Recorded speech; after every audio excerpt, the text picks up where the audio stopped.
I think that's decent. I think that's as solid as it's gonna get. I realized when I was just about to do this, I don't know if like you have to destroy the labels on your bottle. I don't know. I haven't done YouTube for a long time. You know, I'm not familiar with the meta anymore, really.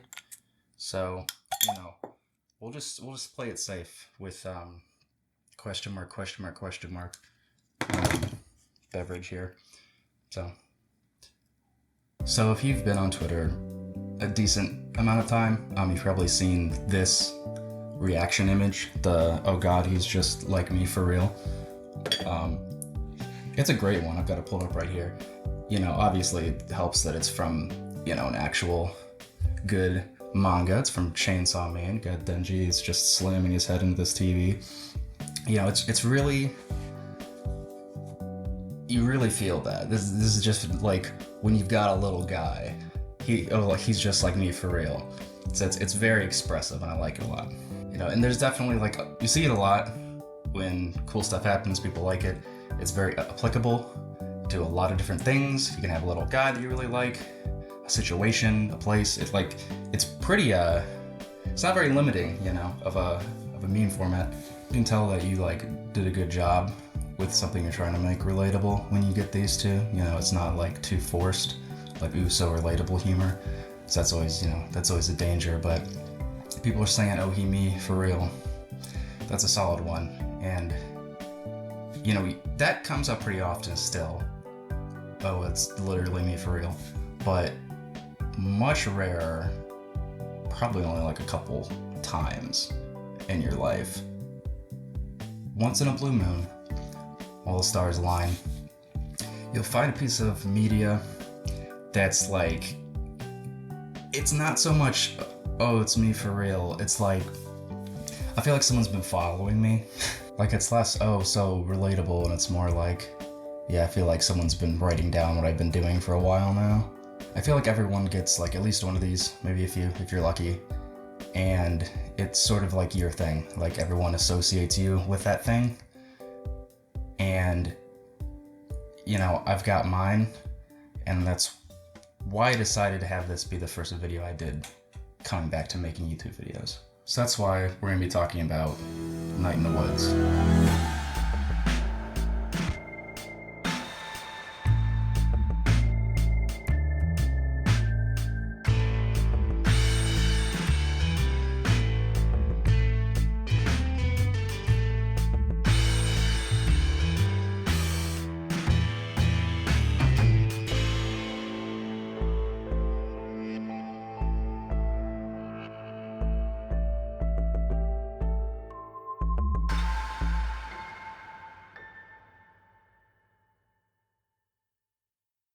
To really explain how this is that game piece of media for me, it's a little tough, but I think that it would be easiest explained with a little anecdote. So, as I'm recording this, current year, 2022, it's October in Ohio, United States. Yeah, that's where I am.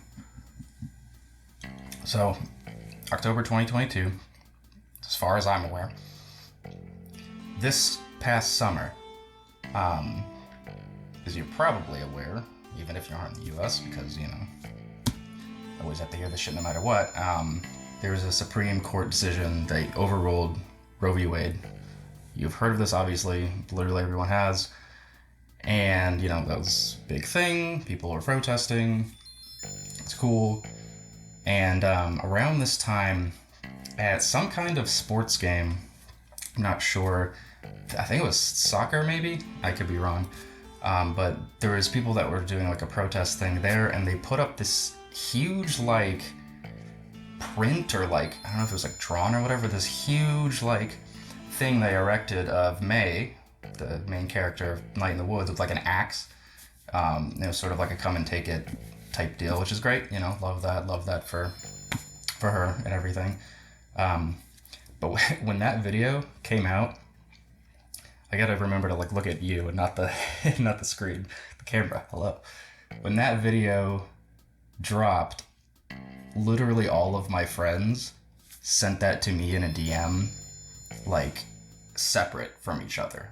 Like, they weren't talking for that. They just, one by one, slowly all came in, because it's like, yeah, I'm like the night in the woods person, you know. There's a few other games that I'm very much like, you know, I don't know, like activist, but I was just like, I'll try to sell people on it, like Hat in Time. I'll do that for Hat in Time. Play Hat in Time, it's really good. But, you know, Night in the Woods is definitely the most me. So that's what we're going to be going through today. Might be a bit of a long video, I'm not really sure. Also don't know if I'm literally allowed to upload long videos yet, because like I have a new channel. Like I said, I don't remember like any of the fucking YouTube meta shit, but you know, we'll try our best. Also, I'm assuming, I'm kind of doing this off the cuff a little bit. I've like had this thing for like a year almost, where I've been processing, like writing notes and shit. Like I played this game, replayed it like a year ago, but I just need to get this thing out of my brain because I've been thinking about it like all the time for like a year. So like I have like a notes, like an outline, and I have like a notes outline and theme outline like on my phone that I typed up on the computer and put on my phone. So I'll be referencing that. Right now it's just the fucking meme that I just showed, that, oh god, let's be for real. So it's gonna be like a little loose, but not entirely. And because of that, I'm assuming it's probably going to get into a few darker subjects. So off the top of my head, I can't give you the exact fucking content warning. So I'm just gonna put like Editing Bay Gen right here to give you a list of the warnings for content, because I'm assuming, like, with, I mean, if you played the game, you know, there's, you know, it's sad sometimes. It's what it's like living in the Midwest, baby. Now, with that out of the way, I do kind of have to set the scene for you, because I feel like it's important to frame this with a year ago, as I said, when I replayed this. So, it's October right now. About this time last year, October 2021, where I was at. It started with a death. So, found out my grandpa died on my dad's side. So, my grandma on that side was already, like, I think she died before I was born, or like very, like, I never knew her. But, yeah, grandpa died. It was very much like a, like, oh yeah, that can happen thing. Like, I mean, you know, I loved him, but, like, he was very much on borrowed time. Like, he did not take care of himself at all.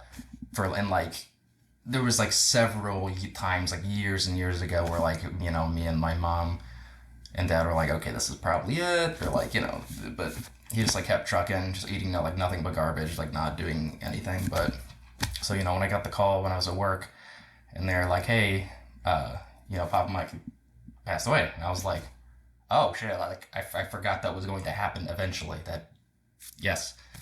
That happened, you know, I went home and did all that stuff that you gotta do. It wasn't even really like a funeral or anything. He didn't really have anything left. I have like 2 VHS tapes from my VHS collection that were originally his, but that was kind of it. He didn't really have anything in the end of his life. So that had happened, and it was already after a really bad year. I won't get into the entire thing because it'll take too long, but like I had a surgery, so I was out for like work for forever, and I had to get the surgery again because they fucked it up. Luckily, I didn't have to pay for it another time because it was like $3,000, America. But I was like basically bedridden half the year. I lost my job. I was upset being on unemployment. You know, I started doing therapy, but then like I found out, yeah, I'm not straight, and oh, I am not cis, and then I found out the person that I was engaged to, my partner, we were not going to be engaged anymore. We're dating. And that was a problem because I was living in a house that we were renting from their dad, because he's like really rich. He could just buy a house and like give them a house, which is the only reason I ever lived in a nice house in my life. So I was in a house I couldn't be in anymore. The job I had gotten, it was through that partner, and besides like 1 or 2 people, like everyone else I knew, my entire social circle in Pittsburgh, where I was at, was through that partner, which was now not things. So, of course, this happened right before the holidays, of course, and also right after I had just had to pay to get my truck fixed. Like, it was a lot of money. So by the time I finally got back to Ohio, that's all I could do was come back to Ohio. Luckily, my sister split the U-Haul fee with me, but when I got back, I had $20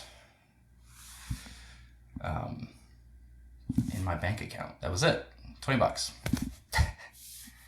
And obviously I was just completely dazed and just so out of it for a while there, because I pretty much lost everything and I didn't really have anything else.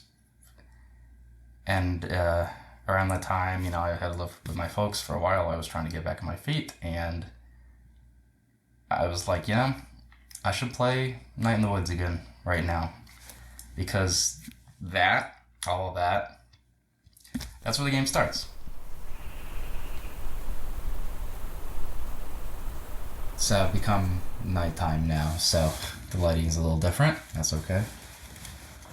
So, Night in the Woods game starts with a death. The first screen of the game is a poem. There's a lot of poetry in this game, which you can change a few of the lines of, but it's about May's granddad. But no matter what you choose, it always ends with him saying, "This house is haunted," as his last words, and then dying. There's going to be a lot of stuff throughout the game about haunted houses, ghosts, just in general. So that's definitely going to be something to come back to.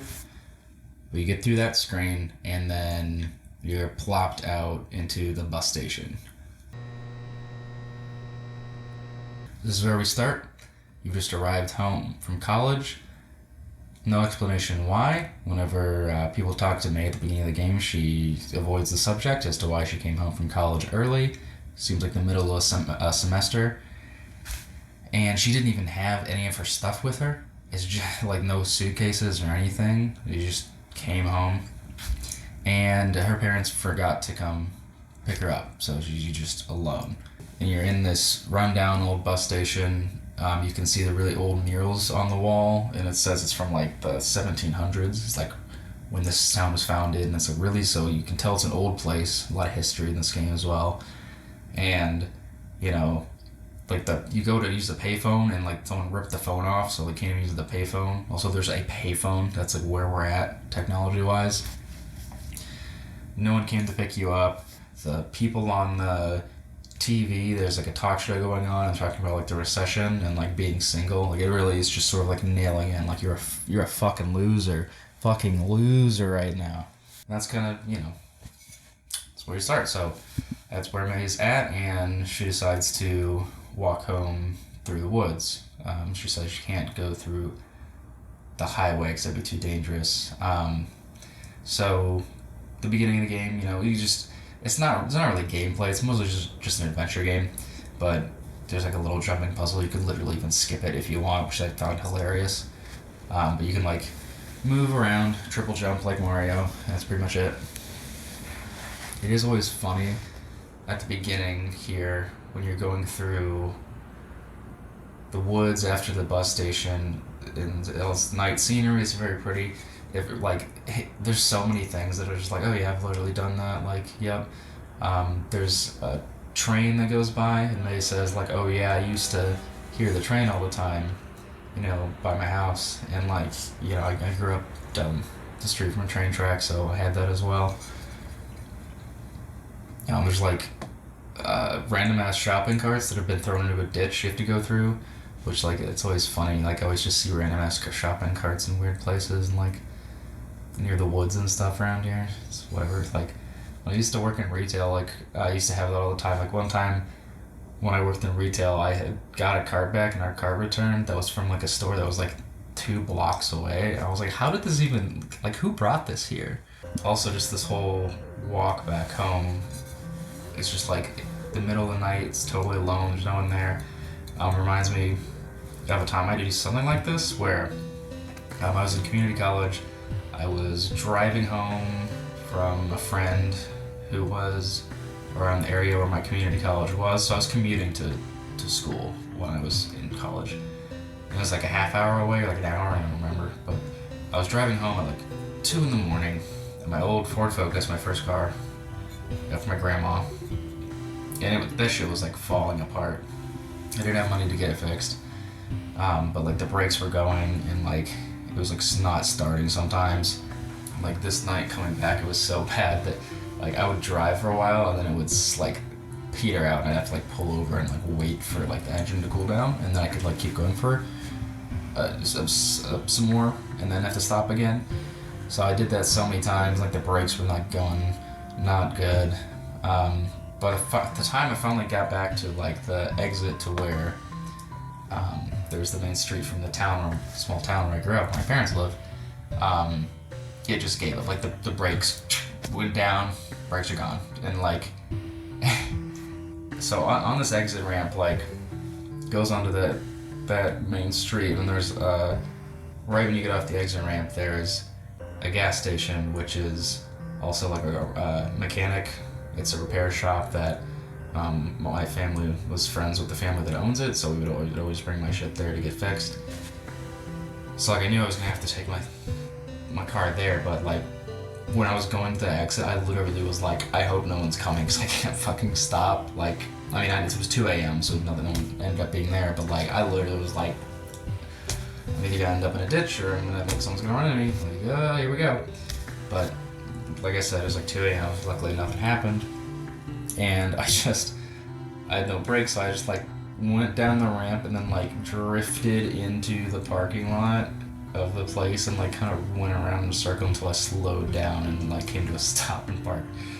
So that happened, and I called my mom and I was like, hey, my car's broken, can you pick me up? And she was like, no, we're sleeping, so you can walk home. So I walked like 2 miles home, like under the highway and like everything, and it was exactly the opening to Night in the Woods. Like it's insane, like how blue everything is, like how the stars are out, exact same. It always makes me think of that. Oh, I didn't say it before, but this is gonna be spoilers for the whole game, and if that didn't come across, I'm going to analyze the whole game. So if you haven't played Night in the Woods, you should play it. Yeah. You walk through the woods until you get to the part where you have to climb over a fence, and you like fall down, and you are spotted by Molly, who is a cop. It's May's aunt. She calls her Aunt Mall Cop, and she's like, hey, what are you doing? You gotta get home, yada yada yada. And so you go ahead and you get back to May's parents' house.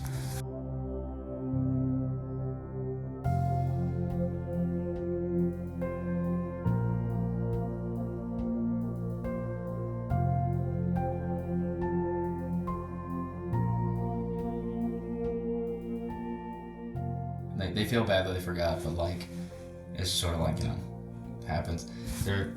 May's parents both work, and it was very busy, and I'm imagining like at this point they just literally forgot because they have so much shit going on, as you'll hear about later. But pretty much you're home now. You can go sleep, which will cycle the next day. At the end of every section, you can sleep in your bedroom, and that cycles to the next section. I do really like May's house, the Borowski's house. I like that it's kind of old, kind of funky, and they don't have like a lot of stuff as far as like furniture, like big things, but what they do have, it seems like it's pretty old. But they have a lot of pictures, which I think is very like representative of them caring a lot more about like family than the fact that they don't got a lot of stuff, which is good.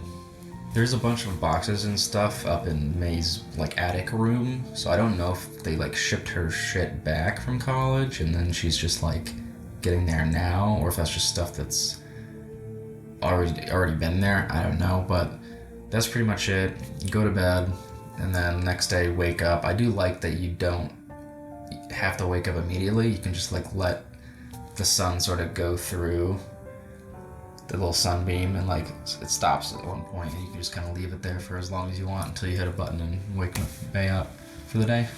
So in the morning you get to talk to May's mom, who's usually reading a book in the morning, and it always sort of like corresponds to what's going on. Like the one at the beginning is Well Boy, where it's about a boy whose parents don't want him and they throw him in a well, which foreshadows some other stuff because you're going to fall down a well and climb up a well later.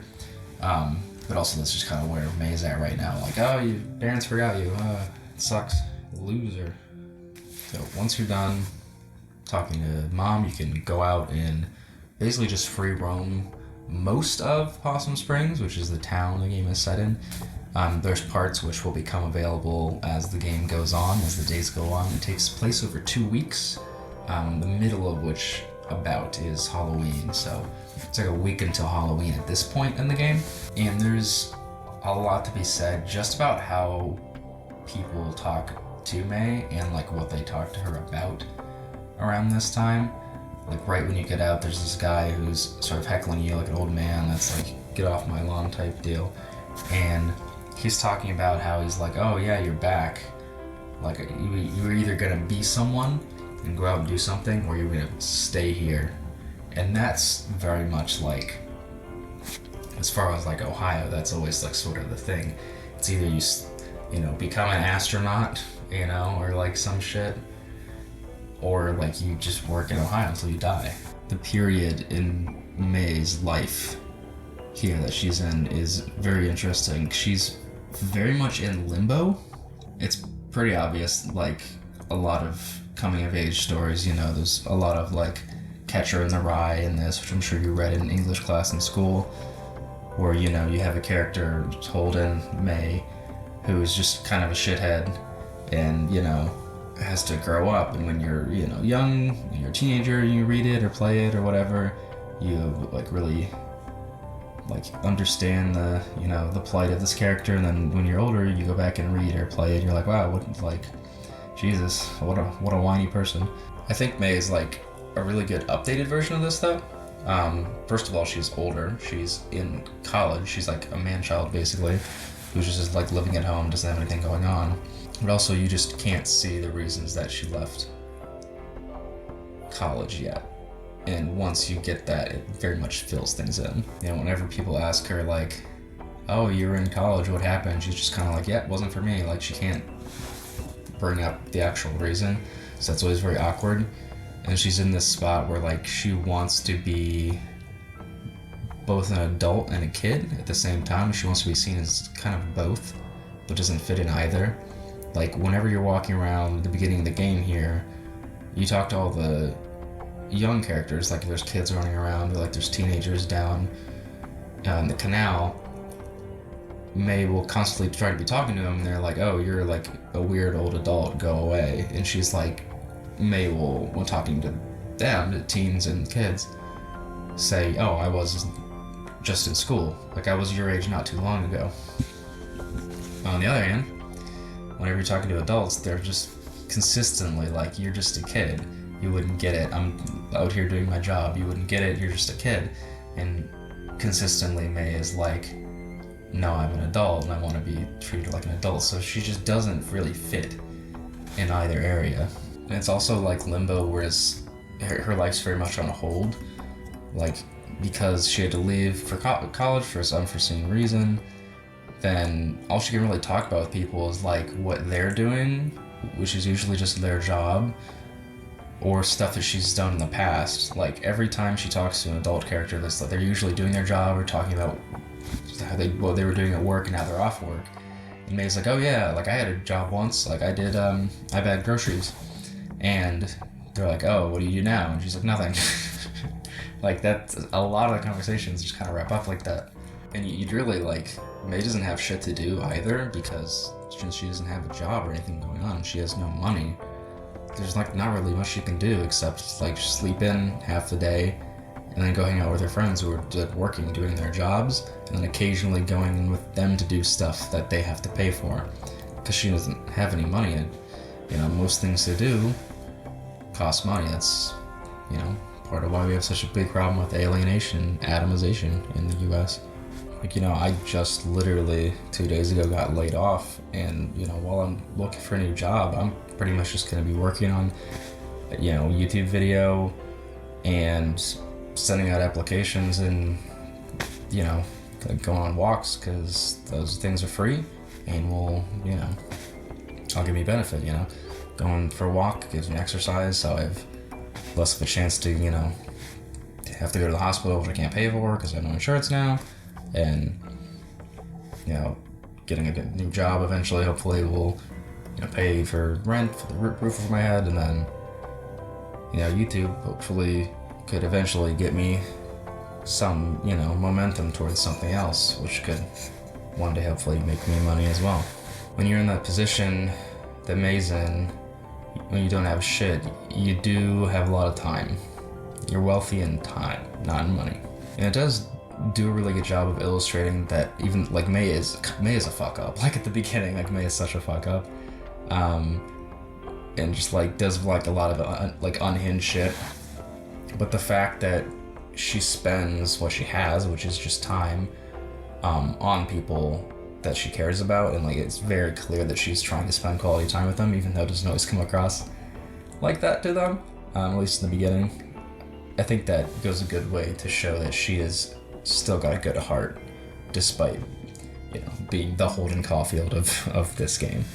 The whole feeling of, like, not fitting anywhere either also literally, like, comes up with the instrument that May plays in bass. Like, her friends and her used to play in a band, you know, and they didn't do shows or anything, but they just play, like, in practice. And when she comes back, they're like, yeah, we used to do this without you. Like, we used to play without the bass, or, like, you know, B would just do your parts on a computer. Because you could, I mean, yeah, you could just play stuff on a bass, it's fine. Yeah, in case you thought the random stuff on the bed was just for show. No, these are props, and these will be used. So this is my Laguna custom bass that I have had since 8th grade, I think. It's got a whole bunch of stickers and shit on there. I, like, wrote stuff on here. It says Rancid, Sublime, RATM, that's Rage Against the Machine, for anyone in the audience who did not know that. Yeah, it's kind of cringe, but, you know, glad to still have it. But it's really good, I think, that they made bass the instrument for, like, the little Guitar Hero sections, because it's like, this is what May would play. It's not that hard. Like, people who will say, like, oh, bass is, like, it's not that hard. It's hard to be, like, really, really good at bass, but, like, it's not hard to play bass. It's 4 strings and there's no chords. You just, like, hold one thing and you fucking do that, and that's it. It's not hard.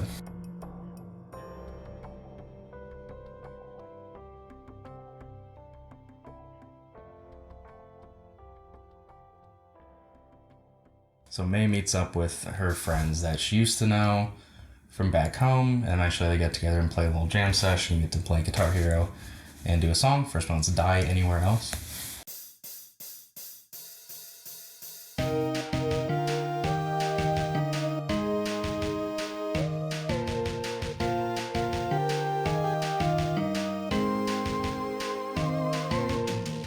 Those sections are fun. They get progressively more difficult as the game goes along, as you'll see later.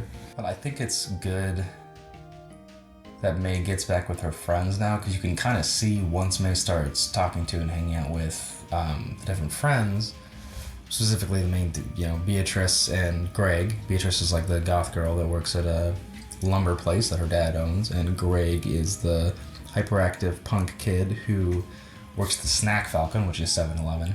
May actually does fit in to the middle of the dichotomy between those two really well, because Beatrice is, like, really smart and, like, you know, very diligent at work, because she has to be. She's basically running an entire business by herself, because her dad's kind of, he's alive, but he's basically not in the picture for the business's sake. You know, so she's, like, someone who's way too young to be doing this, but, you know, because of that, she's very serious. She's, like, a very serious, like, you know, goth girl, which is good, but could use to lighten up a bit. So whenever May is hanging out with Beatrice, even though she'd be kind of annoying to Beatrice, it's very much apparent that it's good for B to be able to be with someone who's a little bit of a dumbass and just a little more able to let loose, and it sort of lets Beatrice also let loose and like relax a little bit. Where kind of the opposite happens with Greg, where like whenever you go and do the Greg hangouts, you know, May is more of a straight man, honestly, which is weird after coming off playing like just the Beatrice route. But like, you know, they both act kind of crazy, like they sort of amp each other up. But like, if you look at the dialogue, a lot of like it is May being like, hey, let's maybe like bring it back a little bit. So like he's like real far on one end where he's just like a bit too much, and then B's on the other end where she's just not having any fun at all. And May, regardless of who you hang out with, can have somewhat of a positive effect on, you know, their situation.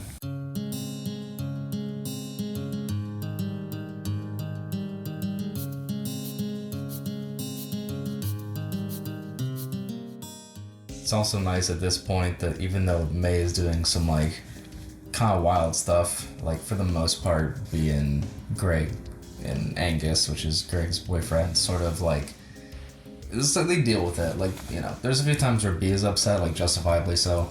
Like, at the beginning, May forgets that B's mom like died of cancer when she was like in, I think, senior year of high school. Just forgets that fact. And when they go, the first night you're going to this party in the woods, you know, where May is drinking, which is ill-advised, and is apparently a lightweight. At 4 beers, she's like sloshed. And she just makes it really awkward. She like trauma dumps a bunch of weird shit on Angus and Greg, and she makes a scene, you know, in front of this guy who was like her ex, who's clearly just like, oh, okay. And she throws up the dinner she had earlier because she drank too much too quickly, probably just too quickly. And on the drive home, I love this section when you're driving home from the party, with Beatrice is driving May home, because like May's like drunk as shit, but she realizes that she fucked up, and the dialogue options are like her internal voice, like what she's trying to think of what to say, and it's like, it's good. It's like, oh, I'm so sorry, like I fucked up, this was a bad thing. And then when she actually tries to say it, it's just like verbal vomit because she's drunk as shit. And it's like frustrating, but like very effectively so, where you're like, you're just trying, you can see the thoughts and they turn into shit when they come out. It's really good. I like that a lot.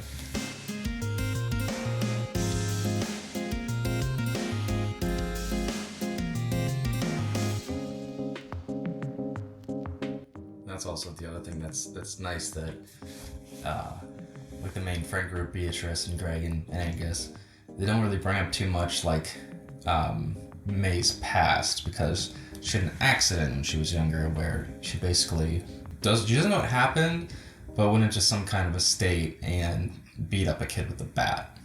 And it's sort of one of those like small town, you know, Midwest horror stories that everyone in the town knows, but no one really says it, but like occasionally people bring it up and it's kind of stings. That shit is extremely accurate. People were, you know, saying different things about the story, like, oh, you were crazy, or oh, like you did it on purpose, or you did, like, you know, the permutations of the rumor are very interesting. That is exactly what happens, you know. But that kind of gets into the second part of this, which is going to be mostly about like just the decay in history and stuff. So we're going to move on to part 2, living inside a giant skeleton, aka Midwest living.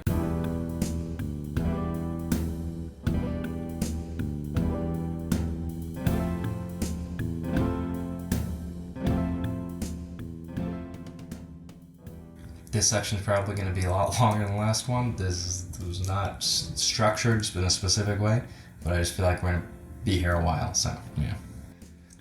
Okay, so one of the ways that unlockables work in the game is there's a notebook that May has that's like a diary, basically, and that's supposed to be her therapy, because the person, Dr. Hank, who's like, I guess, the general practitioner for Possum Springs, is just like, it's sort of like the guy from Flapjack who's the barber and a surgeon. Like he just does everything. People talk about he fixed a broken leg, strep throat. There's like a bunch of random stuff, but he's also very obviously bad at his job. The fact that he gives everyone with mental health problems like a journal, and I believe it mentions that he thinks May has anger management problems, which is not what she has at all. Like, it's just not correct. But it's just because, you know, it's Midwest Rust Belt, like, decay. Everything's just like, you know, you're living in a place that's old as shit, like we said before. It's like was started in the 1700s, and, you know, there's this canal that goes down. There was like a trolley thing that goes down beneath the town, and it's like flooded, and now it's just like there's like guys go fishing there, and there's a one dude you can meet who has like a boat. I think he was like a teacher, or like he was someone that May knew from school or something, like an adult, and he just drives this boat through these flooded tunnels, and he picks up like random shit and cleans it off and basically like sells it to like rich idiots that think it's like vintage, I guess, which is very funny. On that grind set for sure. But that's kind of just where everyone is at. Like, that's going on. The Selmers, who's one of the main towny characters who you can like walk up to every day and talk to, who also got a journal, but for, I believe, like substance abuse. Like, I think she's addicted to drugs and she goes to a program. She doesn't just do the journal, which doesn't work. Like, at one point, you know, Selmers, each day you talk to her, you can get her to, she gives you a poem, and they're usually just really corny, cheap, like, usually like a pun. They're great. Like, it's sort of like, they're supposed to be bad, but they're like, it's kind of nice, regardless. But like, you know, she'll sort of talk about her day when you're talking to her, and at one point she starts off like a sales pitch, and May's like, what are you doing? And it's like, oh, she's doing an MLM thing. Like, she's aware that it's an MLM, and it's like, it's, you know, a pyramid scheme, but she's just trying to make money, you know, however she can. She mentions babysitting, and she's trying to find a job. There's a cat you see at the beginning of the game, then throughout the rest of the game, I believe is named Dan, who's like a cat who's constantly getting fired, and you see him at like different jobs. He eventually ends up at Beatrice's shop. Beatrice hires him, but he's just like fucked. He's like, he gets fired at the beginning of the game, and he talked to him, he's like, yeah, have holes in my resume because I keep getting fired, and then like he's just in this vicious cycle of like getting worse jobs than losing them. There's like a telemarketing place, like building, where occasionally there's employees outside, and you can sort of listen into their conversations, and like you sort of get a little bit of a plot there as well, like a story. There's like this wolf lady, I think she's a wolf, and she's like, I just can't do it anymore. Like, I literally, I'm hearing the ding from the phone for the job in my sleep, which is just like awful to read, because like I've had, as I'm sure most people, a lot of work dreams. Like, I just, you know, hearing cashier sounds, or like, oh god, one day I was out for somebody's family member's birthday, and I heard a phone ring, and it was the phone from my last job, and I was just like perked up. Ugh, awful. But yeah, like the wolf lady for the telecommunications place just wants to interview at the Ham Panther, which is like a grocery store that May's dad actually works at. Just even like the pay's gonna be less, but she's like, I can't do it anymore. And that's most people here. that's most of us. Even like May's immediate friends in the group, like they all have jobs in town, and they're all like equally just like, it's just scuffed. Like, I mean, at least for Beatrice, like her job's important for like the town and stuff, because she's like a hardware store. I'm sure like like later on when there's stuff with the town council and there's like events, like they are sponsored by the Old Pickaxe, which is the name of the place. So, like, they're important, but like, you know, it's rough. Like, you find out at one point that one of the employees there was like basically like did sexual harassment and stuff, and was like Beatrice's dad knew that he was he would tell Beatrice, don't be alone with this person, but he couldn't fire him because he was like the best truck driver or something. Like he was like the best at what he did, and it's like, yeah, it's fucked, but like you need to live. You know, you gotta get the bag. And like for Angus and Greg, their jobs are like completely pointless. Like Angus works at a VHS DVD rental place in the current year. Well, I guess in like 2015 or something like that. 2017? I don't remember when they came out. And like, of course, no one comes in there. It's like, I think at one point Angus says like, it's kind of nice for old people, but that's pretty much it. And then Greg just works at the Snack Falcon, was like the 7-Eleven, you know, convenience store, Wawa sort of dealy. And like all the time, like if you talk to Greg a lot, you can just like, he'll be like, hey, you want to go like, I get these light bulbs that are supposed to go into the like inventory, they're supposed to go into the ceiling. He'll just be like, hey, you want to just go like break these? And like there's just no conflict because it doesn't matter. Like it's just kind of the state of like everything, you know, in the area. That's just how it is. And it's not just like the jobs either. That's just like sort of how that's the lifestyle. It's just like everything's kind of like low quality trash, and like, you know, people, you know, the going out is like going out to like get pizza. That's a good event, you know. And or driving out to this like crazy ass donut place, which like I'm assuming is Duck Donuts. I'm not sure what it's supposed to be, but that's like an event in itself, you know. On your second day, you have to fix your laptop, which is really funny because like May, I guess, clicked on like porn ads, so it fucked your laptop up. But like, you know, if you don't get a lot of money, or if you don't have money, like if you got a laptop and it gets messed up, like that's it. You can get another one, you know. So she gets it fixed by Angus. But it's always funny too, I think, that like it reminds me of this laptop. This is my laptop from college. This is the one that I like used to make when I used to do YouTube. I used this when I started out. I used to draw on this, which is ridiculous. I make music and stuff for school. This was the computer that I first played Night in the Woods on, which is really funny because like it was shitty even before it didn't work, and like I had to sit and watch the loading screen of like May running, like the little silhouette, for like forever in between everything. So I really was like, it took a while to play through this game the first time for me. It was ridiculous. So on the second day back, Angus is like a computer guy, and he fixes May's laptop, which is nice. It's sort of like at the end of every day you can sleep in the bed to advance the story, but then also you have like your laptop now, and you can log onto it and like basically go on like Discord, like a messenger thing, and just like talk to everyone at the beginning and the end of the day, which I think is really nice. Very accurate. Also, I love like like the way the different characters type is sort of like, you know, it's sort of like a Homestuck thing where it's like they type different ways, but it's also just funny. The icons are very them. Like Beatrice's is an album cover, it looks like.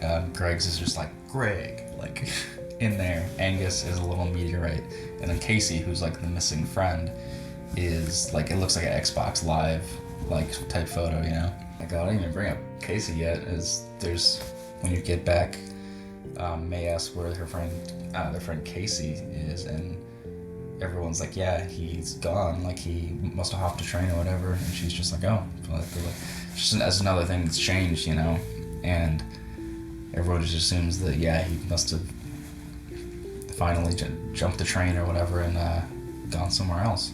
Like all he has on his like Discord messenger thing, it's just like an away message, like, you know, it's like the meme like last online 3 years ago. It's like that. Greg and Angus's apartment's also really scuffed. Like when you have to go to drop your laptop off, you like try to use the doorbell ringing thing, and like there's like an exposed wire, like the button came off. You have to like hit a button and then jam your finger in that to get it to like the intercom to call him, and it electrocutes May.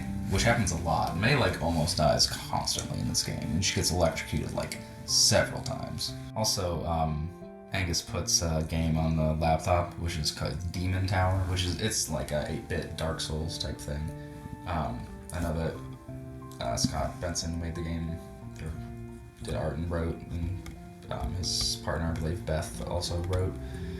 I know that Scott's into Dark Souls, like he's talked about it a lot, so it's a pretty simple game, not really much. This is like where all the gameplay in the game is, I guess, if you want to say that, because it's like a little mini game, top-down roguelike thing.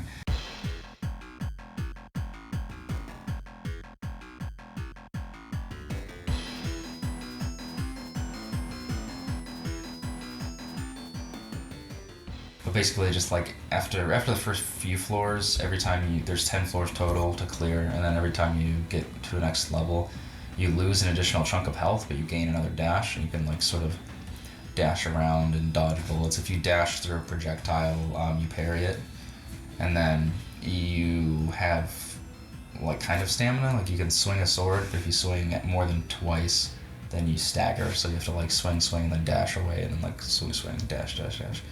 So that's the general thing. By the end of it, you have 1 health and like 1,000,000 dashers. It's pretty fun. It's kind of hard. It's like, it's definitely fun, and like they did like a competent job with it. Although it's still kind of scuffed. Like you get stun locked really easy and just die in like a corner.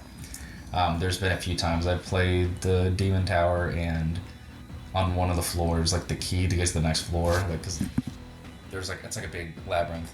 And there'll be a key room on one of the like sides. If you're thinking of the sides of the map, like a Zelda dungeon, there'll be like a little exit where you can go out, and then there'll be a key, and then you'll take it to the top, go through the door, fight a boss, repeat ad nauseum. And sometimes that just doesn't spawn. I had it happen once when I was recording for this thing, where I was just like, oh, okay, I guess just gotta restart the game and then it'll work, I guess. But overall, it's fun.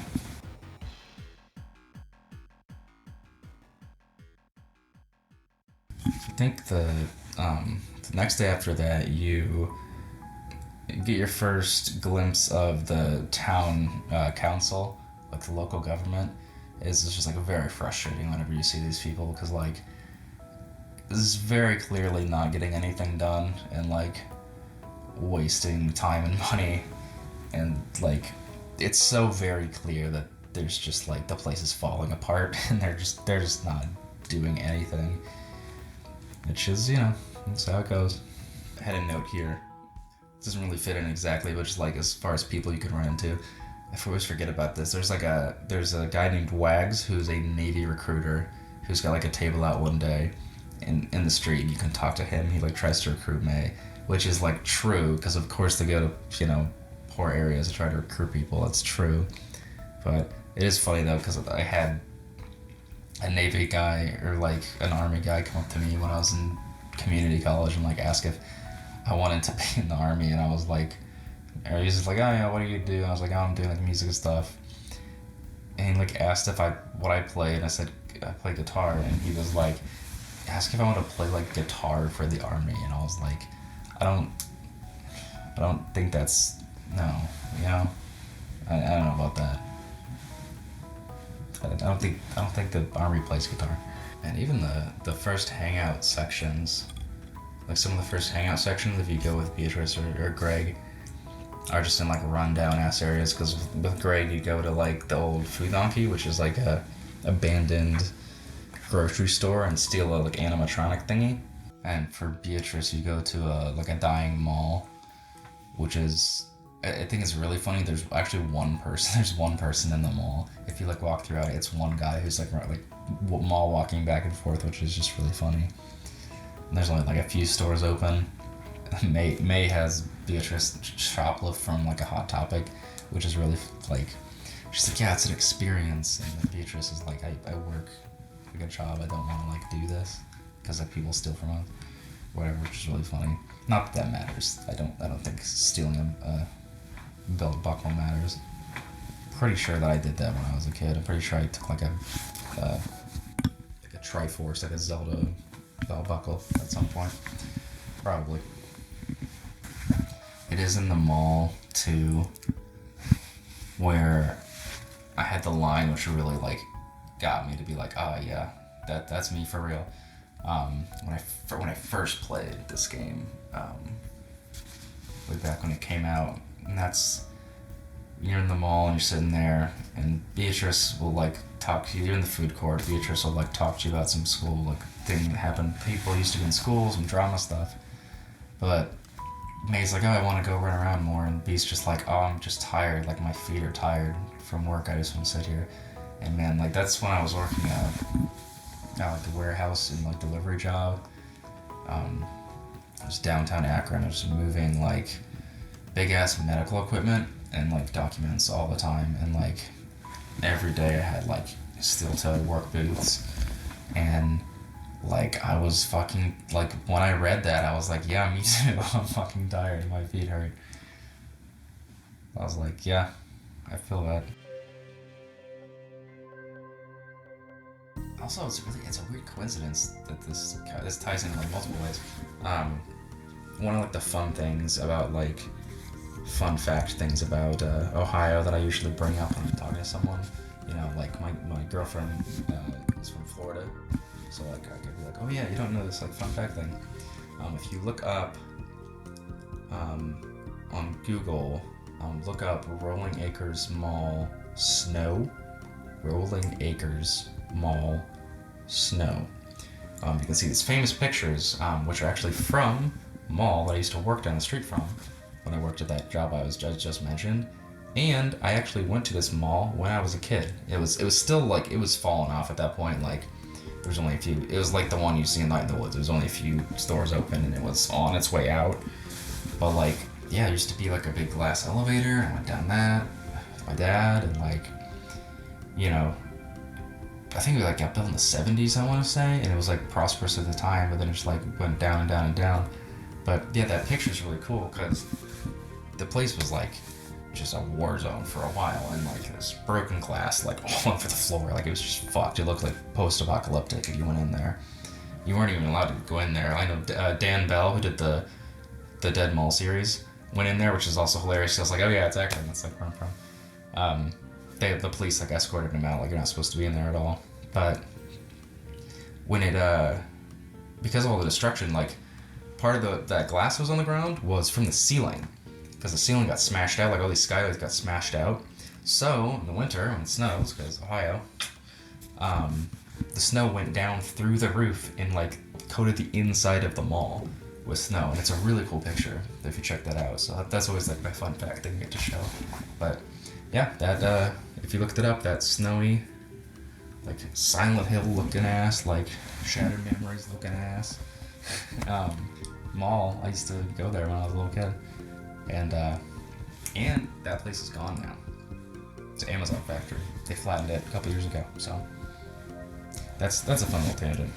This is very unorganized, but there's so much I want to talk about in this section. I think from here we have to talk about like Possum Springs as like a character itself, because like honestly, like Night in the Woods could have been called Possum Springs. Like they could have like centered like Springs Eternal or something. Like they could have centered it even more on that, because like this is one of those games or pieces of media where like the location is a character, which I always like. I really love that. And yeah, it's definitely like probably the central character almost as much as May. It's just the town itself, because it's so old. It's got so much history. You can see things that were built and then decayed. Like if you look at that's a really good example. If you look at Beatrice's business, the pickaxe, if you actually look at it, you can see signage from like a whole bunch of other businesses that it like used to be, and they're like faded.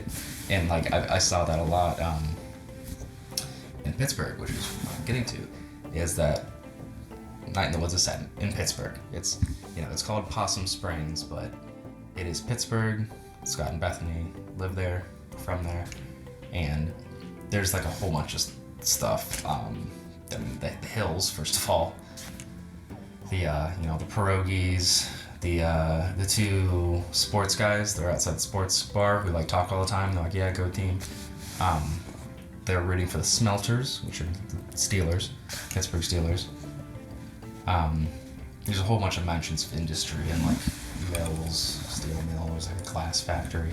And the big one, not just, I mean, all the buildings are really old, and you can actually, you can see there's a statue. They call him Arnold Applebaum, is what they named the guy in Night in the Woods in the game. Who's like, he's like an old dude. Hang on, I've got like an actual thing I wrote here. Arnold Applebaum, they say that he gave them a library, gave Possum Springs like a library, but then it got turned into apartments. And he was like, I don't know if it was May, but somebody says like he owned the mining company that the town was like, there's the big business for a while, and it was a crook who hated unions. It's Carnegie. It's Andrew Carnegie is who it's supposed to be. You know, I've never seen it confirmed, but that's Andrew Carnegie.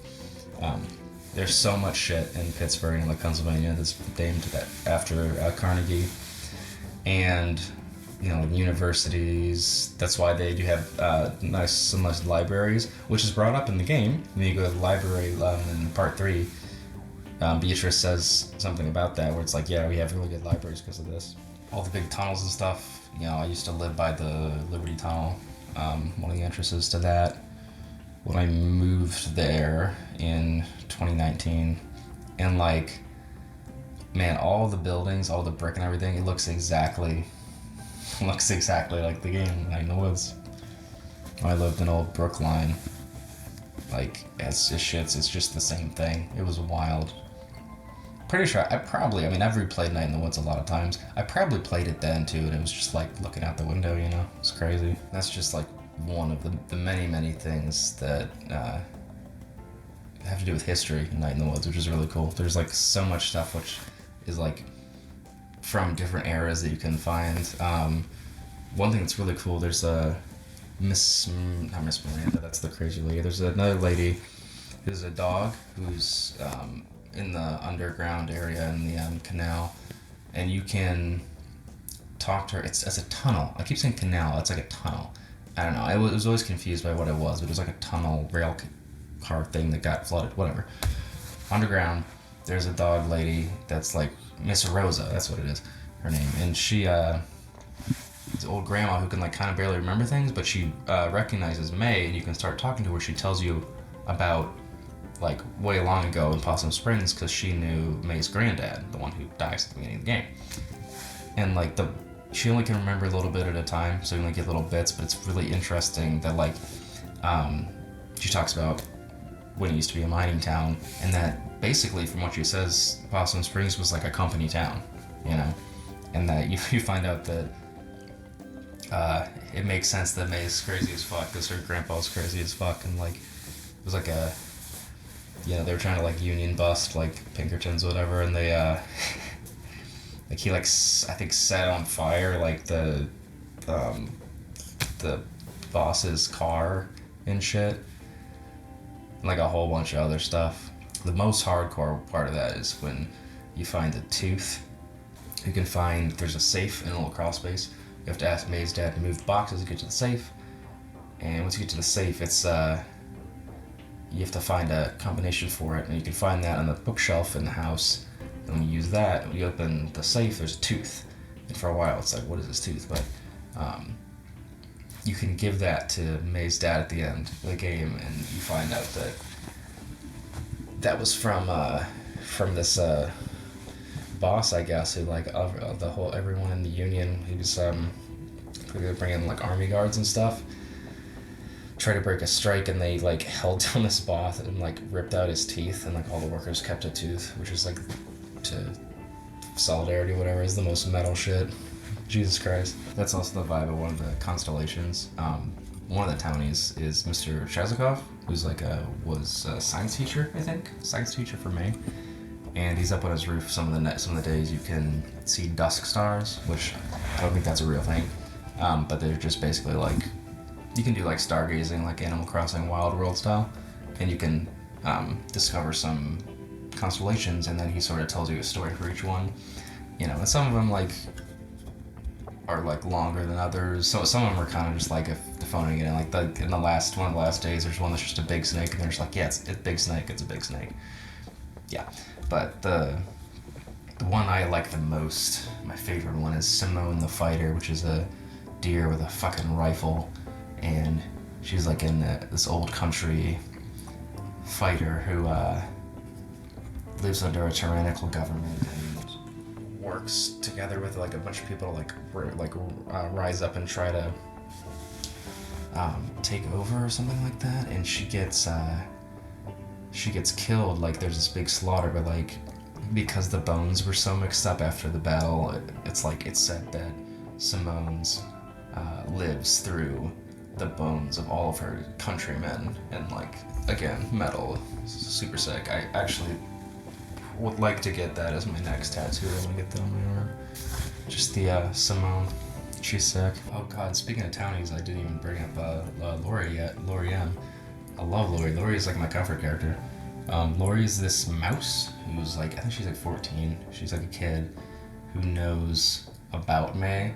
It's also one of those where she's like, yeah, I've heard the stories about you, but like she doesn't really care, 'cause she's sort of like a macabre like kid who loves like horror and stuff. It's actually really cute. She's like, oh yeah, I want to learn how to like make blood makeup and stuff, and like I'm writing all of my own horror like movies. Like I'm gonna do them in my backyard or something, which is just like, that's just exactly how I was like as a kid, just not specifically with horror until later, but that's just very well written kid character. That's also goes to show how like there's always levels to this shit, because I always remember at one point when like I think May like invites Lori, if you're friends with her the whole time, because like if you talk to him every day, you sort of like become friends with these various characters. And later on, if you talk to her all the time, May like invites her to Thanksgiving with her parents, I think, because you find out Lori's like really poor, because at one point when Lori asks where May lives and she tells her, she's like, oh, the rich neighborhood, and May's like, what? But Lori's like, yeah, I live like literally next to the tracks, and the train like shakes my house when it goes by. Yeah, there's always levels to this shit. You actually get to go down to the train tracks with Lori for like her little hangout thing, 2 times, I believe, and it's a little alarming because like May and Lori sit like in between the tracks as the trains go by, because they're taking like little like metal guys, like little army men, I think, and like squishing them on the train to like make them all fucked up, and then like the second time they're like taking 2 of them and sticking them together and making them fucked up together. And Lori's like, this is art. Yeah, although it's very much not advised, I kind of like when Lori's like, yeah, sometimes I come lay down here to fall asleep, like under the tracks, like a fucking train going by is what helps her sleep. Just because like I listen to like weird like horror music sometimes, like really like scary sounding music when I go to sleep. I don't know why that works, but it does. Alright, I think I've managed to somewhat lasso this into a decent order. So I think there's a few more townies we can talk about, and I think we can sort of get past that. So there's a church up on a hill. You can go through Townie Century. You can go up onto the church hill. For at the beginning of the game, for like a little bit you can't, but then it gets unlocked pretty quickly after. And like, you can go up to the church hill, which is actually where May's mom works, which is very funny because, God, May's parents are just my parents. It's really weird. Like, her dad talks exactly like my dad. Her mom is like, loves horror books, but is like a church mom and loves kids, and my mom is the exact same way. She has every Stephen King book in existence. I'm borrowing Doctor Sleep from her right now. I'm just waiting for it to snow because it's very Christmas themed. I need to be Christmas one. It needs to be snowing for me to finish that book. It was snowing when I read The Shining, so I need the vibes. I don't know, I'm weird. But anyways, on the church hill, you can see May's mom there every day if you want. But also there's the two townies there. There's Pastor K, and then Bruce. Bruce is a homeless guy who's got a little tent encampment he's set up outside in the woods, like outside the church. And Pastor K is trying to get the council, like the town council, to let him stay in the church. Like she's trying to help him out, basically. We're gonna talk definitely more about, especially Pastor K and Bruce, later on. But for now, I would just say that like Pastor K is really cool and is trying to do right and like actually practice what she preaches, which is very rare. I don't know if I've met a pastor in real life that's as good of a pastor as Pastor K, which sucks. I've also met a lot of pastors. My parents are super religious, so that kind of sucks. I met a lot of nice pastors, but like, as far as putting your money where, well, not even money, putting your actions where your mouth is, like, I don't think I've ever met a pastor who's like, you know, they exist for sure, but like, really like Pastor K as a character. And then Bruce, like, I believe he worked for the mining company, so he was from the area, worked for the mining company, then got like laid off and got just like fucked. He talks about having a daughter, and the daughter has passed away, or like, he sort of talks a little bit here and there. It's very clear he's been through a lot, but it's not, he doesn't get specific a lot of the times, or he'll like trail off, so it's a little hard to fill in details, but most of it you can fill in. I think that's most of the main townies. There's other people you can see, but those are like the main ones, at least I think. The only person I think I haven't talked about is Germ, which is like sort of the fifth ranger. He's like, he's so very well written as that weird friend, but in a good way. Like, not in a, no disrespect at all, but just like a very idiosyncratic, like very neurodivergent dude who's just like out there, but like in a good way. And he's also probably like the nicest out of everybody, actually. Like, once you like, they added in a thing, I think it was like DLC technically. Well, not DLC. It was like a thing they added later to the Weird Autumn version, which is like the, there's like launch version, and the Weird Autumn I think is the only time they updated Night in the Woods. And they just add like a little hangout section for Germ, and he's like the most down to earth out of everyone, which is great. Even though like on the outside he's a weirdo, and like he has like a pet possum named Rabies that you can. There's a little thing for that, so you can go to the, if you go to the outskirts, which is blocked off at first, but if you go there and then you go down the bridge, there's a little hideout, which is where Rabies lives. So a little possum. But I think that's pretty much it for the main people, and you very much just kind of like, it's a slice of life thing. It's very much like just going about your day every day, doing your thing. But there is a mystery plot, which starts at the beginning, just randomly, and I think it's really good that it's just totally random. When you've just gotten back to town, everyone goes to a diner, a Click-Clack diner, to eat like pizza or whatever, and they come out, and it's just like, hey, there's a disembodied arm on the ground. So that's just how that's dropped. It's just like, oh, there's an arm, which seems like very random, but the way that Night in the Woods handles like, not like literally the horror, but just like the actual like actual horror, like actual real life, like there's like a serial killer like on the loose or something, like actual trauma like occurring, like violence happening, is super accurate to how it goes down. Like, as someone who grew up in a small town Midwest, and like you know, we had like a massacre, which I won't get into now, but like it's very accurate. It was just like, this is happening, but like life still goes on, you know? Like, hey, we found someone's arm, like, that's fucked. I mean, we still have to go to work though, like, you know, you still have to go to school the next day or whatever. So even though it does seem like it sort of pops up and then goes away, it's accurate. It's how it works in real life. Like, you know, life doesn't stop on a dime, you know, unless it's like a total, like, you know, like at war or something, I don't know. But when it's just like in your small town, some fuck shit happens, and it's just like, you gotta keep going, people will talk about it. And as things get worse, you know, May's mom starts being like, hey, make sure you're home by a certain time and all that jazz. But that's just kind of how it is. And I think with that, we can move on to the next part.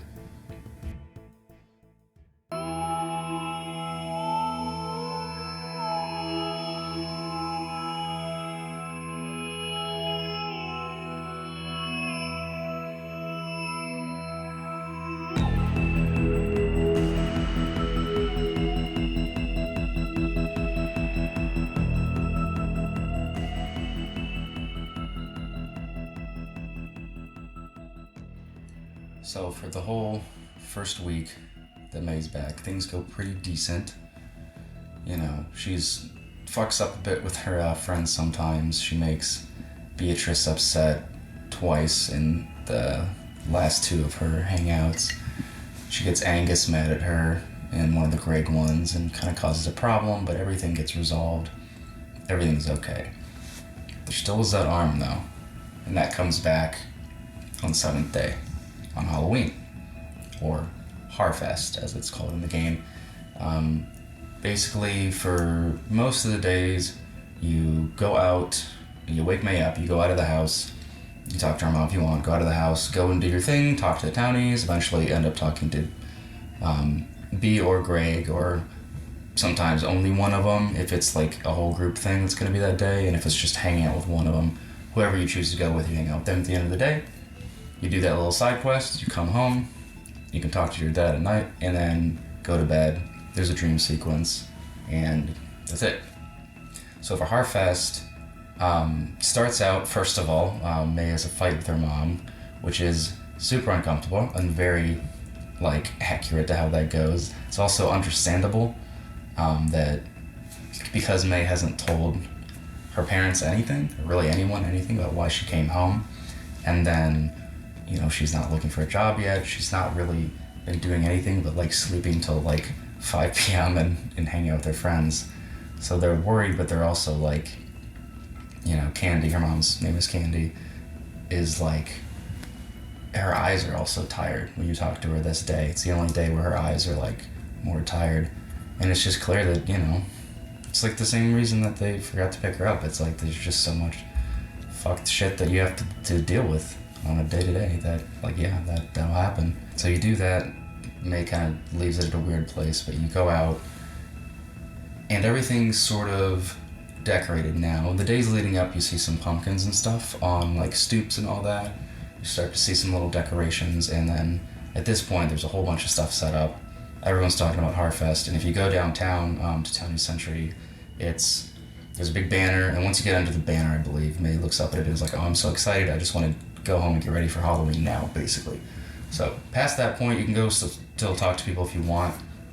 I think this is the part where you can see there's these three weird teens that have a little summoning circle or something. They have a little seance where they're sitting together, and they can actually predict things that are going to happen to you later in the story, which is kind of interesting. So once you hit the banner, you can talk to other people, then you can go home, and once you go home, you change into May's little witch cat outfit, which is her costume, and then you can head back out, and it's the same street, it takes you right to the town center, and you're glued to the ground, you can't jump, but the whole thing is this huge parade. Love the music in this section. It's one of, if not my favorite Halloween-themed song from a video game, or from anything ever. It's such a good, spooky march. I love it. So there's a few, sort of carnival games, or, stalls that you can go into. There's, a fortune teller. Last time I played, that the fortune teller said there was donuts in my future, which is probably accurate for me. And then there's a thing where you can shoot a water gun at these people who are these little targets, who are the town council. They dress up as little I think vegetables or something, and you shoot them. And it's just it is so funny. When I was thinking about that for what I'm going to talk about in this section, it is so funny that you get things like that. You'll have for school, for a field day, you get to shoot a water gun at the cop that's at the, the police officer that's at your school, or at your teacher or something. And it's I just think it's so funny that people know that we hate having people over us like that, and we want to fucking do things like that to them, and that would be a reward to dunk your teacher, your principal, or whatever. Not teachers or whatever teachers, but principals, or the school cop. It's it's just very interesting that y'all know that people don't like having hierarchy done to them, but yet you can't internalize that. It's a weird subconscious thing. I don't know. It's just strange. Anyways, that's best thing that this town council does the entire game is let you shoot at them, so that's nice. And eventually you do those, then you make your way to the old pickaxe, B's store, and there's a play that they're doing, which is basically, it's sort of like a Heritage Day thing. I don't know if that's a thing in all towns or like small towns in America or whatever, but the town I grew up in had this where it was Heritage Day. At some point in the summer for us, like maybe September at the latest, where basically like the little town circle would be filled up with a whole bunch of little stalls or like tents and things, and you could buy, like you could buy sweet corn or corn dogs or whatever, and funnel cakes, and then there was like I think a parade, and then they do fireworks at the end of the day, and it was just supposed to be for like remembering the history of your town or whatever, but it mostly was just food. I was in Scouts, so I had to sell stuff there. For like our troop had a thing, and I just sell like sodas, I think. So I did that. But they're sort of doing a bit of that with this like little play where they're like reenacting the founding of Possum Springs, and they're putting the play on for people who are everyone's in the old pickaxe, and Beatrice is like, hey, can you do me a favor real quick? Someone was supposed to be like this witch or this ghost, didn't show, so can you be that? So you have to fill in. The section is really cool. I like this specifically because you can mess up the lines because you're kind of winging it, but May's like, I kind of know this play from seeing it a million times, so you can sort of like tell which one they're supposed to be the right thing or the wrong thing. You can say the wrong thing if you want, and like everyone else has to improv around it, which is kind of fun. It's also interesting just when you look at the things that happen in the play that are supposed to be the history of the town. It's like, originally it was like an eternal spring, Possum Springs, and then like they ran through so many things, like it was like beaver pelts and then corn, and they keep grinding all the resources out of one part of the town, like one thing they had, and then it's gone, and they have to do another, and then another thing, and there was like the mining. And there's also apparently the people who found, the pioneers who discovered the town, there's like a witch that curses them, so she's gonna haunt them forever. And it's like, again, as I said before, how there's always a haunted house. Like May's house, the family house, is like a haunted house, and the town itself is kind of just a giant haunted house, and like the Midwest is just a giant haunted house. So the play is cool, but after that is where things start to tumble for May really badly, and it's also where the arm, that disembodied arm, comes back. So when you're coming out of the play, you're done with that, coming out of the pickaxe, everyone's leaving. May's like, hey, B, you want to hang out? Hey, Greg, do you want to hang out? Because like she just had a fight with her mom. She doesn't want to, really go back home right now. But they both have things to do. I think Greg has something to do with Angus. They're doing like a date or something. And then B has to go to like a meeting for like a town council thing. She's trying to get funding for something or whatever. And like they both leave. May's kind of like whatever. And then she sees someone. You can sort of see in the background. There's like I think it's a bear. And he's sitting there on his phone, and someone comes up and grabs him and takes him.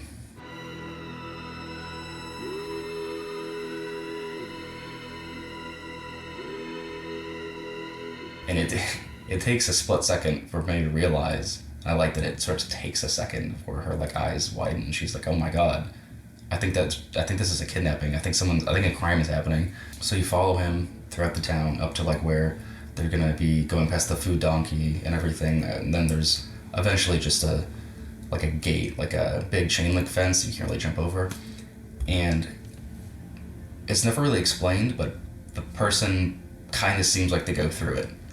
Like there's this huge thing, you can't really get around it, and it's just once you run up there, he's through it, and goes away, and Mary thinks she saw a ghost, and while this is all happening, she's freaking out. She turns around and Molly is there, her Aunt Molly, the cop, and it's not quite clear exactly what happens, but she ends up getting home. There's a weird little trippy sequence in between. I don't know if she's hallucinating or dissociating and then she's eventually gets home, or if Molly like knocked her out or something. I'm not really sure. We will talk about Molly. Gets home, and when she talks to her friends the next day, she's convinced that she saw a ghost and wants to get to the bottom of it to see what's going on. And she's now starts slowly getting like a lot worse day by day. The little trippy thing when May is going home, where you don't know how she got home, that little dream sequence thing, there is a well also, so that comes up again. Also at this point, generally kind of make up with your mom, like since you had fought, and you also come to find that they are having some kind of money problem. It's sort of implied they were like victims of the subprime mortgage thing, you know? The 2008 crash, all that. At one point later on, Candy says that they made a deal that was taking advantage of people who didn't know better. It seems like that's what it is. And they're eventually maybe gonna lose the house, which is the only house they've ever had. You'll also notice at this point that whenever you talk to May's mom and kind of her dad, like, as you talk to her mom in the morning, she starts being like, "Are you okay? You look tired." A lot of people in the town start saying that too. Like, every conversation kind of is like, "Are you okay? Like, you all right? You're looking a little tired." And it kind of gets worse and worse as her mental state goes down. One thing I think is really notable is the teenage kids that are in the canal thing, the underground thing. Like, usually they're kind of very whatever to May.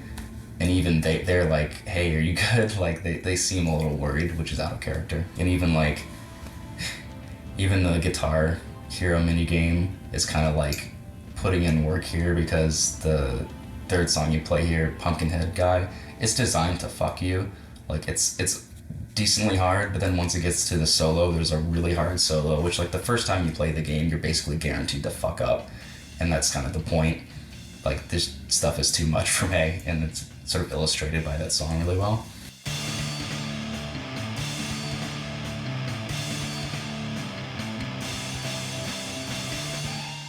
So this section sort of changes how the hangouts work, where, like, in the first half, you're just hanging out with B and Greg and Angus and everyone at their jobs most of the time, or, like I said, when they can pay for something that you go do.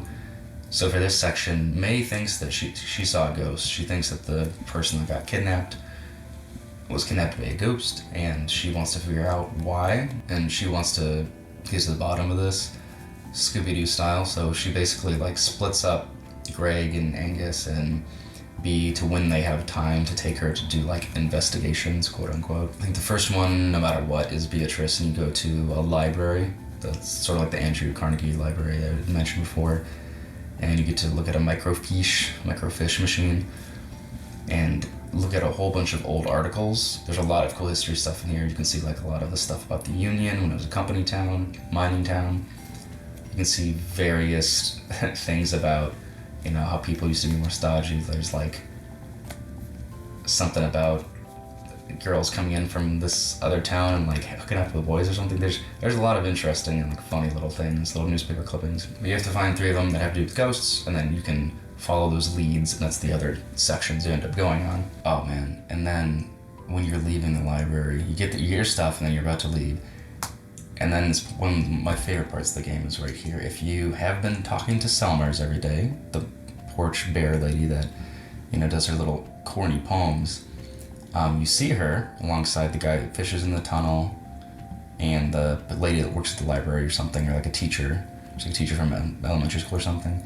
And they're doing a poetry club. You can sit and listen to everyone do their poems. So the tunnel guy will go, and his are kind of goofy.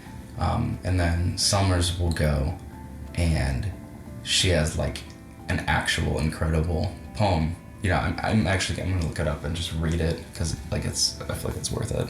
Okay, yeah, here it is. This poem bangs. Listen to this. There is no reception in Possum Springs. No reception here. I wave my black phone in the air, like a prayer, like a flare, but no reception. I read on the internet, babyface boy millionaire. Phone app sold, made more money in one day than my family over 100 generations. More than my whole world ever has. World where house buying jobs became rent paying jobs, became living with family jobs. Boy billionaires.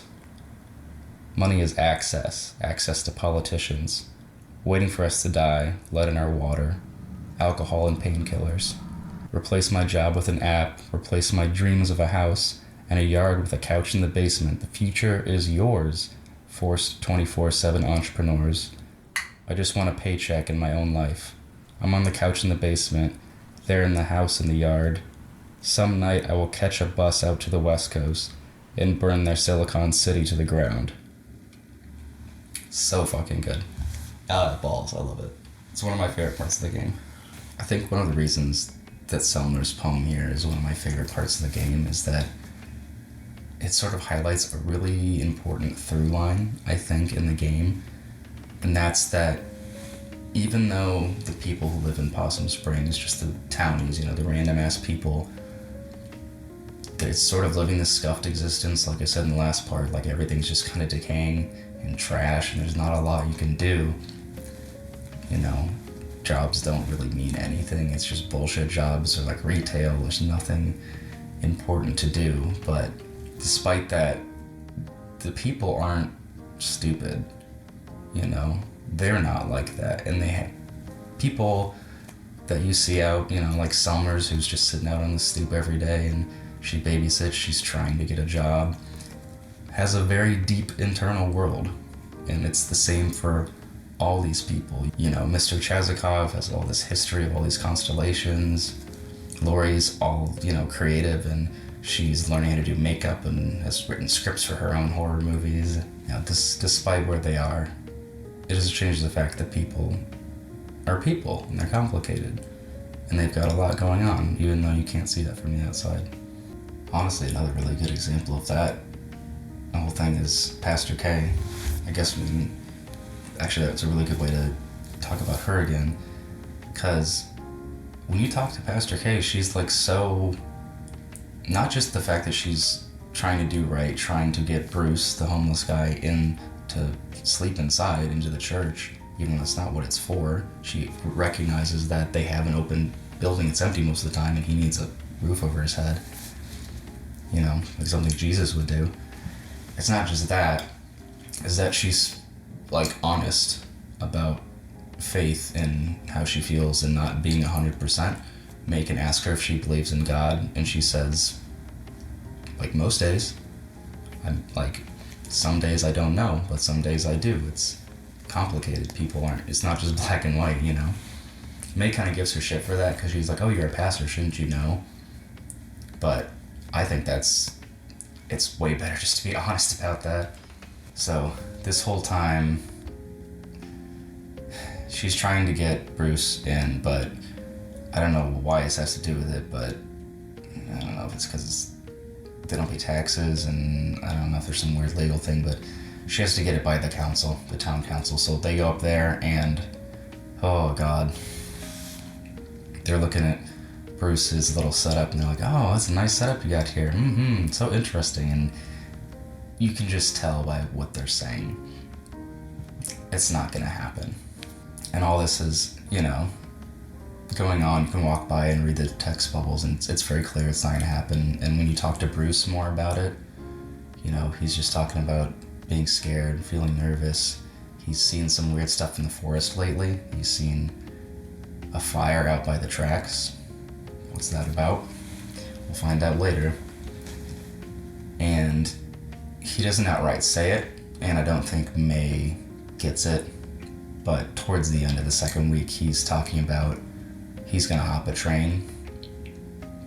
But it's very clear, well, if you keep going past the church and past Bruce's encampment, there's a cliff. He's not going to be hopping on a train.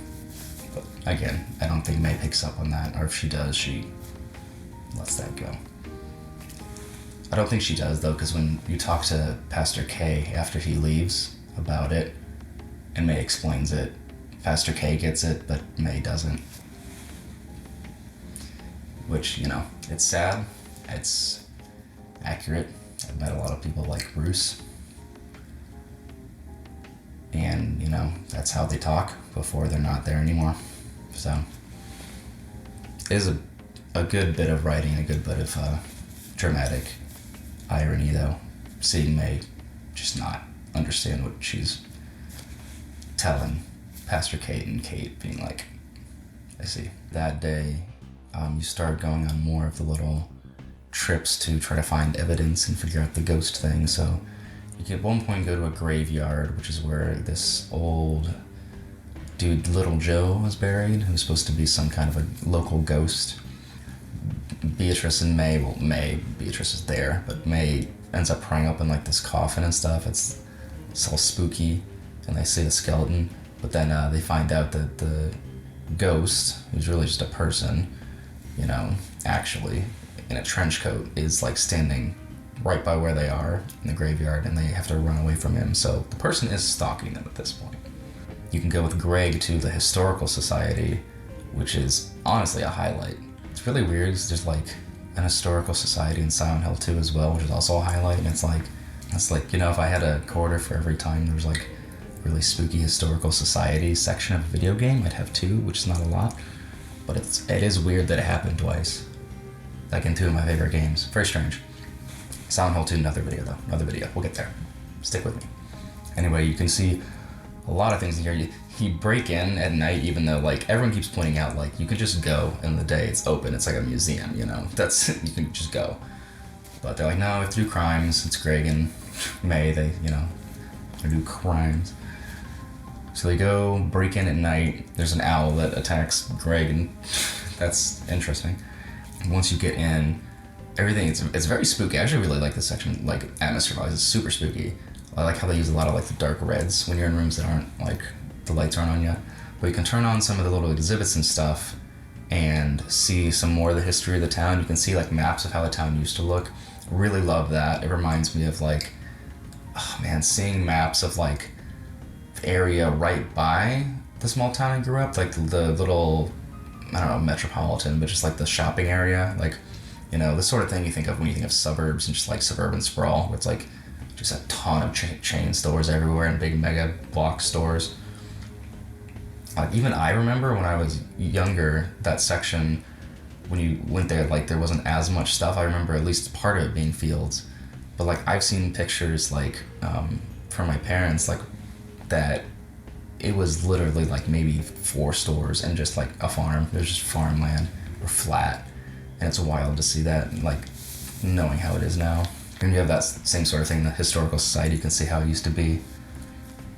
But as they're going through, you notice that you can hear footsteps, and you can hear the elevator go after you go, and it becomes clear someone is following you. Very spooky, very stressful. You have to make your way out of here in a chase scene to just like the graveyard. There's something very notable on the way out. That is this drawing of the black goat with the black diamond.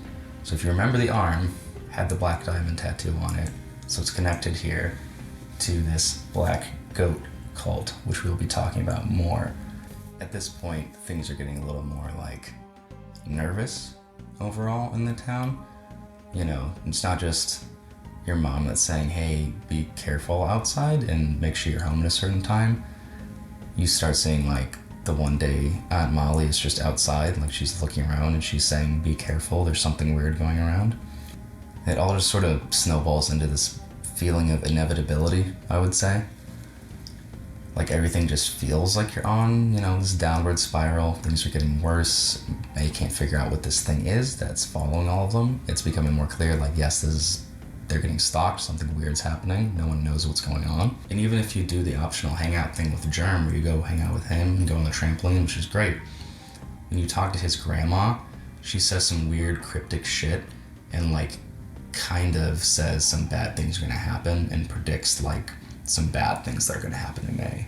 It's just this whole feeling, like I said, of like inevitability, like we're all going down and we can't stop it. And we're gonna keep going down the spiral. May's mom even says she's gonna make May a doctor's appointment, like she's worried.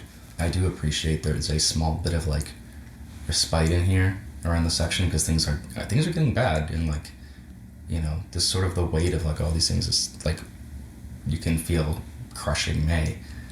But I do like there's a section in this part where you can go into the church. You can visit the church every day and talk to your mom, and occasionally like Kate if she's in there if you want. I like this part though. Probably my favorite screen of the game. May's mom is like, you look tired. If you want, you can go take a nap in the library room over here. It's open today if you want. And You can go in there and lay down.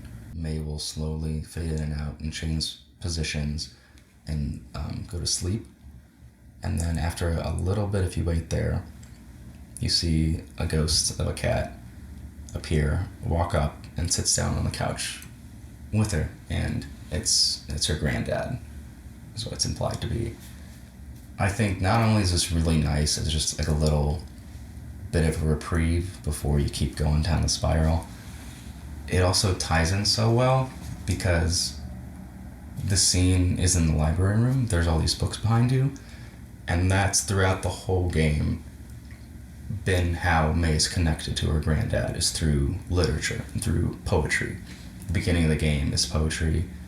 You have to choose the parts of the poem, and then granddad's final words are at the end of the poem. This house is haunted, and then he died. And throughout the game, you can look at the bookshelf, right? That's right in May's house. That's how you get the combination to the safe to get the tooth, as we said earlier.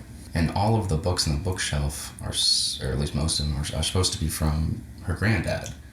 And she mentions at the beginning getting an apple crate full of books from her granddad, and that's where they go into the bookshelf. And like throughout the game, when you keep checking the bookshelf, sometimes it's like, when she starts looking for a ghost, she's like looking through it to try to think about detectives and ghosts and stuff.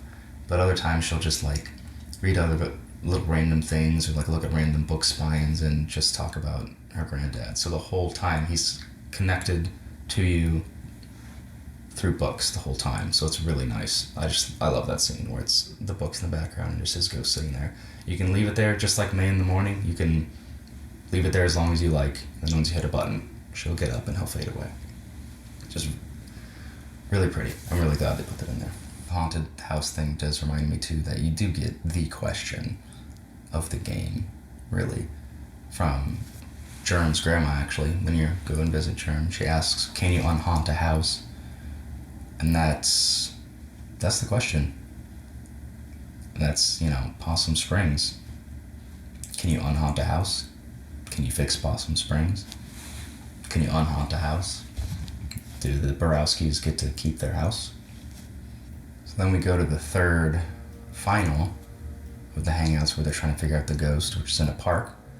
I like this part a lot. You're with Angus, who gets a good amount of screen time, but even then could deserve more. He's really great. You have to climb up this big switchback. It's like, let's talk about how this whole place used to be underwater, which is true for Ohio. We have our state fossil is the trilobite. Did you know that? I looked that up at 4 a.m. one time when I couldn't sleep. It's also very fitting for what we're going to see in a little bit, that they're talking about ancient monsters that used to exist here and swim around. When they get to the top of the big hill, they find if you launch them, there's these little whirligig things all over the town, in like town center, and just pretty much all strewn throughout. They're on roofs. If you do platforming, you jump up there, you can set them off, and they send a little flyer thing, sort of like those maple seeds that fly, but they have a little paper attached to them, and they all fly up there. And you find out now, if you did that, you find them. And apparently they were a scout troop thing that they sent them all up there. They're a little interesting to read. Angus does say he was in scouts, so it sort of like relates to them, though, especially the one where it's just a kid that just says, I haven't told anyone this, but I'm so gay. You go and sit up on this hill and don't really have anything else to do. You're waiting around for your ghost, so you end up looking at the stars. And I guess since you had Mr. Chazikov, you can look at the stars before. May just assumes that everyone could do that because she's dumb, and she's like, hey Angus, tell me about the constellation. And he's like, I don't know, what do you mean? She's like, oh, just make them up then. So you connect some stars and make up your own constellations, and Angus tells you little stories about them, which is very cute, very off the top of his head. You find some stuff out about Angus's home life, which was not good with his parents, and he ultimately says one of sort of like the theses of this game, which is, he's sort of like very much like Reddit atheist. He literally says Tip's hat a few times, so he's nice though, even though there's that. But he says, I believe in a universe who doesn't care, but people who do. And that is also very much a central theme. That is very much a central theme can you unhaunt a house is very much the question of the game. It's a really nice little section. You know, it's very pretty, the music's very pretty. And then it's a bit of whiplash because it pans back to them and they're, you know, on the hill. And Angus is like, don't look behind us. There's someone watching us. And you can see the guy back there as it pans out a little bit. First time I played this, I totally was not paying attention. Back there, I was looking at the guys, and I looked back, I was like, oh fuck. Really got me. So again, you have to run away. Poor Angus has got asthma and he's like dying, but he's doing it anyways. This time there's like a little mini game though. We have to run away from the dude and jump over things as little obstacles as they come by. And eventually you fall down and there's a gunshot and the screen goes black.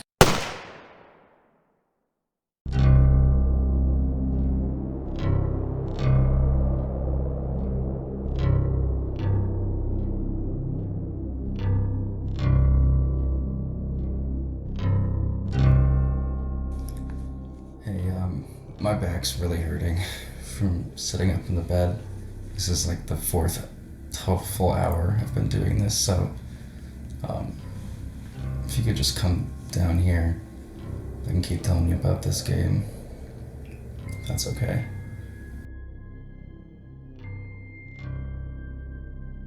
Well, that's certainly more of an angle, huh? So at this point, something happened to May. There's the gunshot, goes black, and when everything comes to, you're actually playing as either Beatrice or Greg. They're back at Greg and Angus's apartment, and they're playing video games, and with Germ, and they're trying to figure out what the fuck's going on. I'm gonna use this dinosaur to keep the mic in place. So you can walk around the apartment as either B or Greg.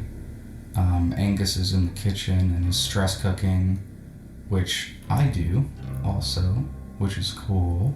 They've only ordered pizzas. They're afraid to go outside because of the people that were chasing May and Angus, and then they don't know what's going on with May.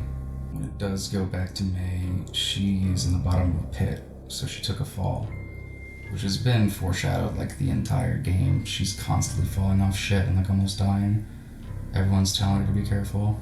You go in the slow trudge home, and it's like, it feels like you're dying of exposure. It's so fucking bright, and like May has to like move so slowly, she's holding her arm. Eventually it goes to where she's in the church and she's non-responsive. And depending on if you talk to like Selmers or Lori, they'll be there if you talk to them all game, the townies. And May's parents, and some other dude I don't even know. And they're all kind of mourning, not sure if she's gonna be okay, if she's gonna come to. Then everything sort of fades away. It turns out this is just in her head. She's in the hospital. You can kind of tell when she's walking, trudging along, that it's not real, because you can see telephone poles and stuff everywhere, but there's no houses. It's very surreal. When everything falls apart and you find that it's not real, this janitor guy comes in you see him a few times throughout the game. At the very beginning of the game, he's in the bus stop at the Harfest play. He comes in at the end and delivers a line. The whole time it's sort of implied that he's like God, kind of, or something along those lines, where he knows exactly what's going to happen to May, warns her about the woods.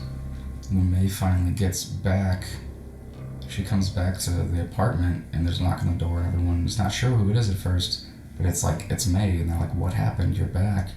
Not in good shape. She can barely stomach any food. It's really obvious everyone's really worried about her. She's like so out of character. At this point in the game, if you've been with them for 2 weeks, it's rough. And when you're trying to sleep that night, everyone's like, we need to sleep. Depending on whose path you went more down, Greg or Beatrice, you'll be sleeping on the couch beside them, and they'll talk to you about what's going on. And May gets into finally, why she came back from college. And it turns out there very much was something that came before. She talks about how, she just couldn't make friends in college. She would stay in all the time. She wouldn't eat for long periods of times, then would eat entire pizzas. She couldn't sleep. There was a statue of the founder of the college outside her dorm room, and it was like a guy pointing. She always felt like it was pointing at her, and she was kind of freaked out by it. Since she couldn't sleep, she would be down in cough syrup to try to sleep. And that's also similar to me. There was also something before for me, for Pittsburgh. So I moved to Pittsburgh in the summer of 2019. It was the hottest summer on record at the time for Pittsburgh. I had been saving money for 3 years, working at a really scuffed place in downtown Akron. I had been doing YouTube for a good amount of years. I used to do Yu-Gi-Oh! Content, so I was sort of in that scene, but I wanted to do more stuff. I learned to draw, I was trying to learn how to animate, I already did music. I had so much stuff that I wanted to do. I was creatively all over the place. But, I always knew that I wanted art and or content creation or whatever to be my job. I wanted to do that eventually. I've always been a creative person, an artist, and I wanted that to be it. So I saved up for 3 years. I got like $10,000. $10,000 is the most money I've ever had, and I've had it 2 times. That was one of the times. The previous time was when I was like younger and somebody died, I think. So I had a big sum of money to sit on, and I wanted to move out of Ohio. It didn't really matter where. Pittsburgh is like right by Youngstown on the right side, the east side of Ohio. So I technically moved out of Ohio. I went to Pittsburgh, went to Pennsylvania in the summer of 2019, and I wanted to do YouTube and art and animation. And it didn't work. I was not making money. Nothing was gaining traction. And I was just inside all the time. I couldn't focus. Barely talk to anyone. I couldn't sleep. I had really bad insomnia. It would get to the point where I kept going to bed later and later until I was waking up when it was dark and falling asleep when the sun came up. I had multiple nights days I just didn't sleep for 24 hours or more. I eventually had to take sleep aids. I used like ZQuil, which is not good when you're having to do that. When you fall asleep on sleep aids like that, you don't feel rested. It doesn't feel like you slept. It feels like you died for 10 hours and then were like violently resuscitated. I was trying my best not to eat a lot because I had a limited amount of money, and again, I wasn't making money back. So I would go a long time eating as little as possible and then break and order like a large pizza and eat the entire thing in one sitting. I basically did lock down like a year early, which is funny and very sad. The dumbest thing about this whole thing is I had already played Night in the Woods before this, and I did the same fucking thing that May did in college. Like I had already literally, God. I used to, be sitting there at like 4 or 5 a.m. just staring out the window. I had a great view of this apartment. It's a cheap apartment I found. 2nd floor on top of a hill because it's Pittsburgh and everything's fucking hills. I could see out for miles. It was like when 4th of July happened, I could see the fireworks for 3 counties. It was insane. And so many nights I'd just be staring out when it rained and just wondering, like, why can't I do this? Like, why isn't it working? After talking about college, May then also talks about the incident with the bat where she beat up that kid, which I mentioned probably several hours ago at this point. She says everything just turned to shapes. She talks about playing a game when she was a kid, a video game, and realizing that like it was a game and that she would never meet the characters in it, and that the things were just, game was just code. It was just things people wrote, and it wasn't real. None of it was real, and everything was just shapes. And she sort of experienced like derealization and dissociated. And that's why I said, like, when Dr. Hank gives her the notebook for anger management, it's not anger management. She's like derealizing and dissociating. And boy, does it ever make sense. The art style of the game too is all simple shapes when she brings that line up. And then when she's talking about shapes, she also talks about how she's been having these dreams, and this goes into the dream section. So since after the first night when she was drinking, she starts having a dream every night. And this is a little platforming section you go through where you just have to find 4 little towers, which all have a ghostly marching band person. Every time you find one of the band members, it adds that their instruments track to the song that's playing in the background. And you go through these like starry dreamscapes. Gravity is lower when you jump, you sort of floaty jump. And the dreams themselves are sort of made of an amalgamation of like the past, like historical stuff. Like there's the mine and the mill.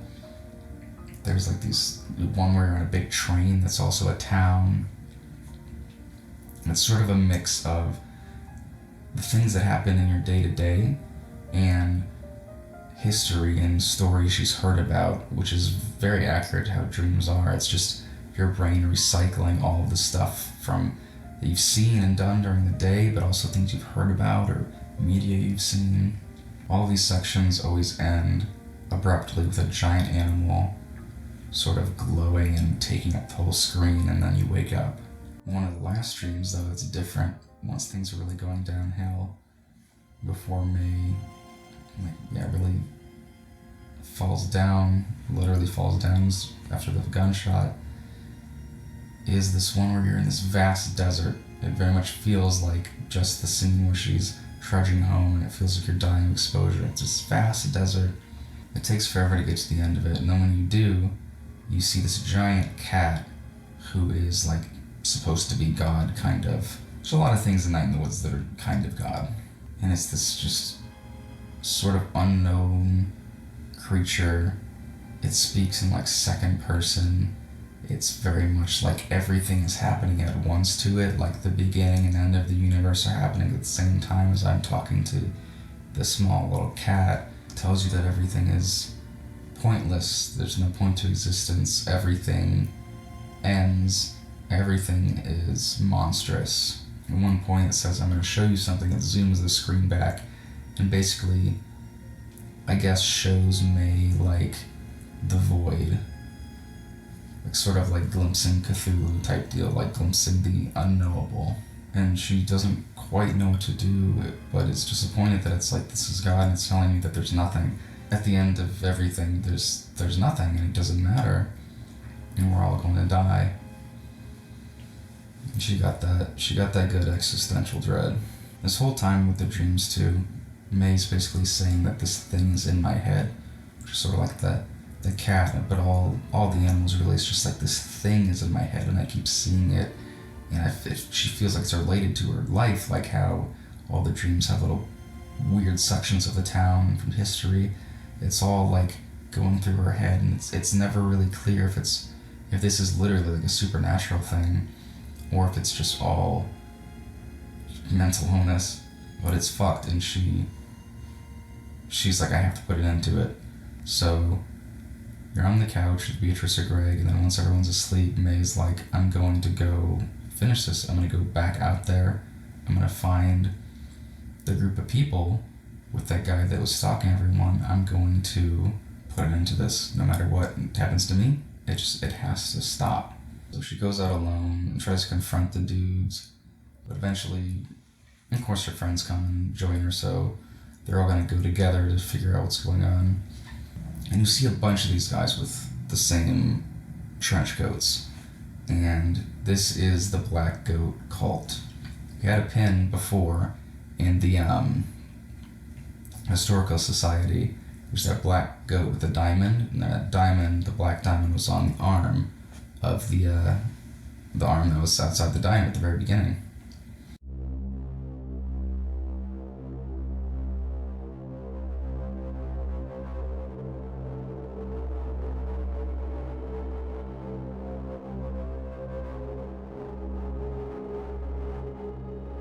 So this cult is a bunch of old fucks from the town. It is iffy if Molly is in it, because at the end, Molly's still around, and probably shouldn't be if she was in it, as you will see in a minute. I do think that Molly is somewhat involved though, or knows or works with them or something, because it is a very common thing to have these police like brotherhoods, which are sort of weird, sort of clan-like organizations. Look into that if you want some very concerning reading. But it's all these old people from the town, and when you first see them, they're punishing one of their members, which got sort of caught, or like someone saw them. You follow them down into this mine, and you're like way down beneath the town now. And eventually you get to the pit. So it's you and all your friends on one side, and you see on the other all the cultists. And this is where you figure out what's been going on in the background this whole time. So according to the cultists, down in this pit, there's a thing. No one knows exactly what it is, but they call it the Black Goat. It is that unknowable thing. It's the void. They say that it speaks, it sings to them, and it needs blood. People have to go into the pit and they don't come back. But when they do, according to them, then the town prospers. They're trying to make Possum Springs great again, and they've found this sort of deal with the devil where they can throw people down into this pit, and then that will make everything work. The economy will be better, and the crops, the harvest will be good. Of course, there's been no evidence this works the entire game. You literally live through the whole thing, and it's the whole 2 weeks. You can see everything's decaying. It's fucked, as we've been over, because at the end of the day, they've just been using it as an excuse to get rid of people that they think are delinquents. Because that's their reasoning, is like, we pick people that no one will miss. We pick people that will just end up becoming nothing or be dredges on society. Sound familiar? And this is where you also find out that friend Casey, who hopped the train somewhere else, that's where he's been this whole time. He's been down in the pit because he was a drifter, and his cousins did sell like meth or something. So the cult decided, judge, jury, and executioner, he was going to amount to nothing. He was going to be a blight on society. So into the pit. B at one point refers to them as a cult of conservative uncles, which is exactly what it is. And it's also just fucked. Like I said, you've played the whole game through, you've seen the town, you've been living in it, this doesn't work. But the fucked thing is, and this is always how this goes, let's say it did work. Let's say, okay, it does magically work, that if you throw a bunch of people and feed them to the Black Goat, then it'll make the town prosper. Does that justify this? Does that justify being judge, jury, and executioner and deciding to sacrifice human beings to like Cthulhu, basically? Because it's not, you still can't justify that, even if it would, make all the crops grow or whatever. It's not like they let everybody nobody in the town knows about this, probably, so it's not like they're letting everyone vote on, who gets it. If you think about the short story, The Lottery, at least they're doing, kind of a fair thing to get someone killed. It's still fucked and not good and not justified, but like makes more sense than this does. So you go to just leave, and then one of the people comes back and tries to chase you down, and throughout this whole scuffle, you crash this elevator and you basically trap all those dudes down there.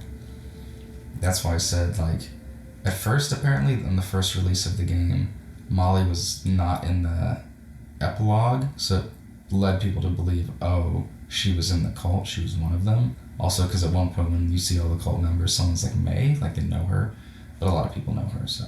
But in the Weird Autumn version, they added Molly is standing somewhere in the town at the ending. I still think she's aware of it or works with them or something, though. She just, there's some things that she does throughout the game, some actions that do make me think, oh, she's not part of it. There's a few more than that make me be like, no, she's definitely something's fishy going on. Anyways, that all the cult people would trap, so they're fucking dead. And then you're making your way out to eventually climb up out of the well, but before you get through the whole thing, you're going through a bit of water and May falls down there. And this is the deepest down you go in the game. She basically sees whatever is the black goat or whatever, or the giant cat. It's just the unknowable thing. You can't even really decipher the words it says. It's like black speech, you know? Black speech is like when Cthulhu talks, or, you know, when you hear unknowable words or whatever. But May basically just finally has the realization of, like, yes, nothing matters and we're all gonna die. Like, yes, existential dread. Yeah. But, like, yeah, it's gonna suck, but, like, I want it to suck. She says I want it to hurt. I want to lose everything because I want to have something to lose. I want to actually live and love and have friends and connections and go and do things and make things worth it, so that when you do lose everything, you know, you've got something to lose, and that means you lived. And that's kind of the point. And basically comes to the conclusion, like, God is friends. Like, yes, all of this stuff is true, but God is friends, God is relationships, God is hanging out, you know? God is doing stupid ass crimes with Greg. God is bugging Beatrice constantly. And, like, that's what's important. And she comes back up out of that, she's reinvigorated, and you're able to jump again. Finally, you were so sluggish for a while, but you're able to jump again. You jump all the way up this well, because you can hear something out there. So you can finally get out and escape from this underground.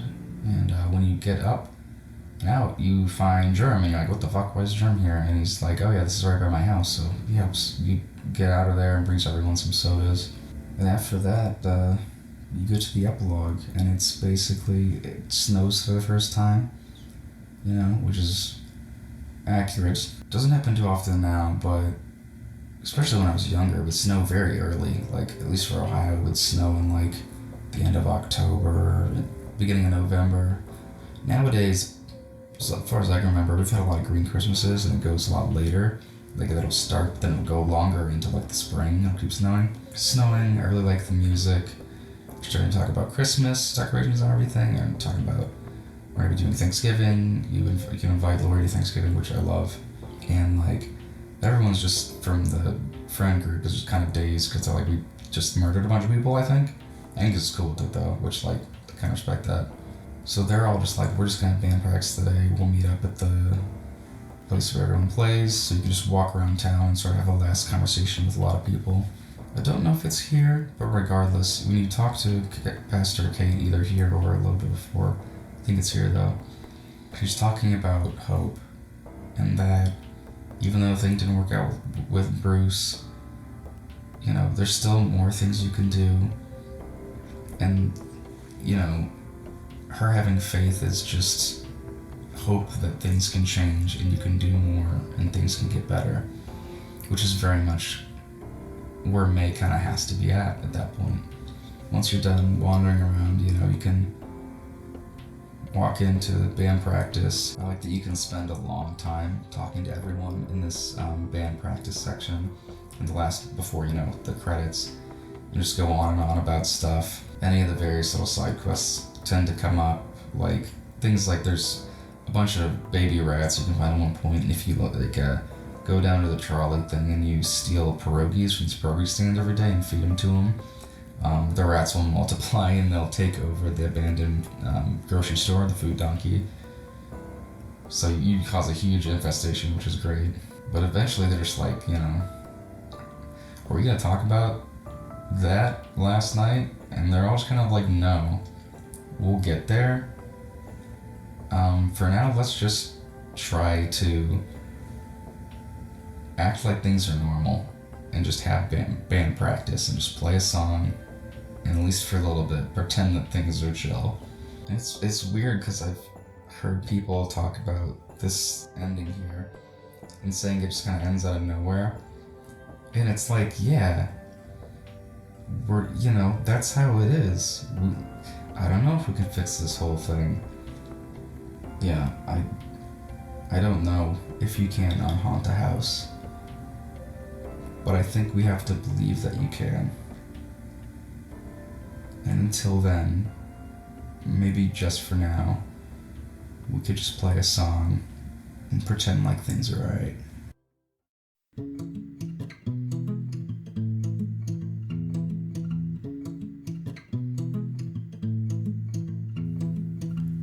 I know things get the best of you sometimes, they do me too. And I know life's hard to figure out sometimes, we'll make it through.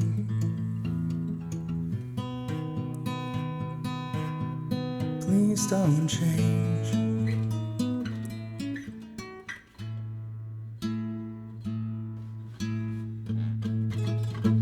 I feel so guilty.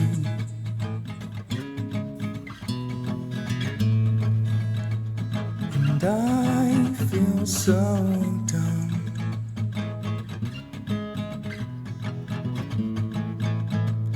And I feel so stupid.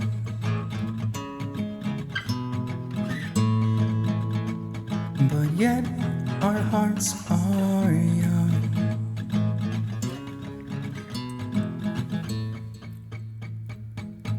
Hey, I know people are full of shit sometimes, but hey, we are too. And I know it's hard to fucking deal sometimes, and I can at all.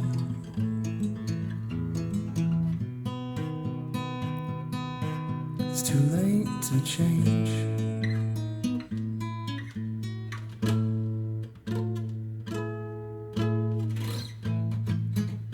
Do you feel guilty?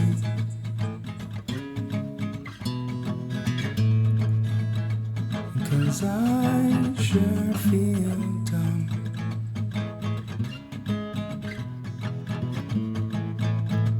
And I know it's sort of stupid,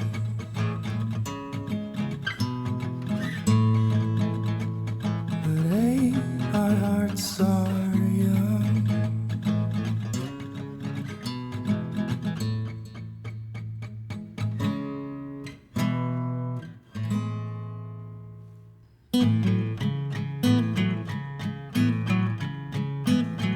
And I don't wanna know, I don't wanna know, I don't wanna know, I don't wanna know.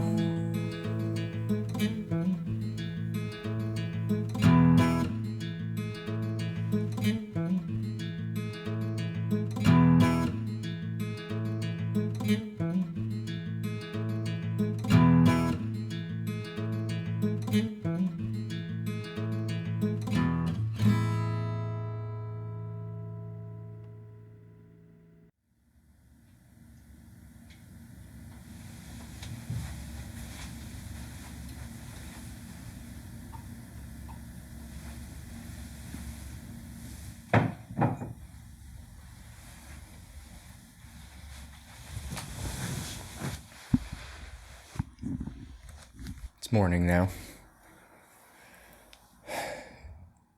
I'm really glad that I finally got this whole thing done and out, you know. This video and the notes and everything I've taken and ideas I had has been pretty much like a year. This has been tumbling around in my head. No, I think when I got laid off the other day, I just started thinking about, like, you know, okay, what am I gonna do? Fixed up my resume and just thinking about, like, what are my skills? What do I know how to do? What's my wheelhouse? And how is this gonna affect, you know, my art projects I work on? And I just thought, like, you know, YouTube has just kind of been the only constant, really, this whole time. Even when I was really off the internet for a few years, I would still think about things that I'd want to make a video about or that I'd want to do an essay on. Even this past year, besides just this video, like, other things, Silent Hill video, a couple other things that I've just, like, I'll be falling asleep at night and thinking about what I want to do and, like, how I would write this, how I would film this. You know, I went to school for music, but I basically went to school for, like, media production. I had a lot of classes that were not just for music, it was just for general digital media, and that was when I was doing the most YouTube at that time in my life. So, you know, this is just, it's just what I know how to do. And, you know, I don't have the nicest camera, you know, I've got this mic and, like, another version of this that I have from doing audio in the past and music, so I'm using what I've got. You know, it's a little ramshackle, but, you know, I can work on it as I go, and I think this is what I just have to do because this is what I know how to do. And it's just what I've always done. So I'm gonna go through and edit this thing as soon as I'm done filming, and it's gonna take a while, but I'll do that, get it out. I've literally already got another thing I wanna make a video about, like, immediately after this is done. If you did enjoy this whole thing, please do leave a like. Let me know, comment what you think about Night in the Woods, about the video. If there's anything that I said that you didn't realize before that was sort of a light bulb thing. And I don't know, I know you should subscribe, and then I don't know if the bell thing works now. When I used to do YouTube, the bell didn't work, but I'm assuming they fixed it by now. But I do need to get over, like, you have to get over, like, 100 subs to unlock the rest of YouTube. The setup for everything is different than how it was, you know, when I started using this website in 2007, you know, 5 accounts ago or whatever. But, you know, if you enjoyed this, stick around, there'll be more. I've got, oh God, so many things that I want to talk about. It's ridiculous. But yeah, that's pretty much all I got. If I was a Night in the Woods character, I would be a deer. I would be like the deer girl at the VHS store. You know, a doe, or I guess like a buck with the horns shaved down or something. It would be my Night in the Woods Sona. I don't know. I'm rambling at this point, so that's gonna be it. Like and sub and all that jazz. If you made it to this and you're hearing this all the way through this video, thank you, and be well. I'll see you later.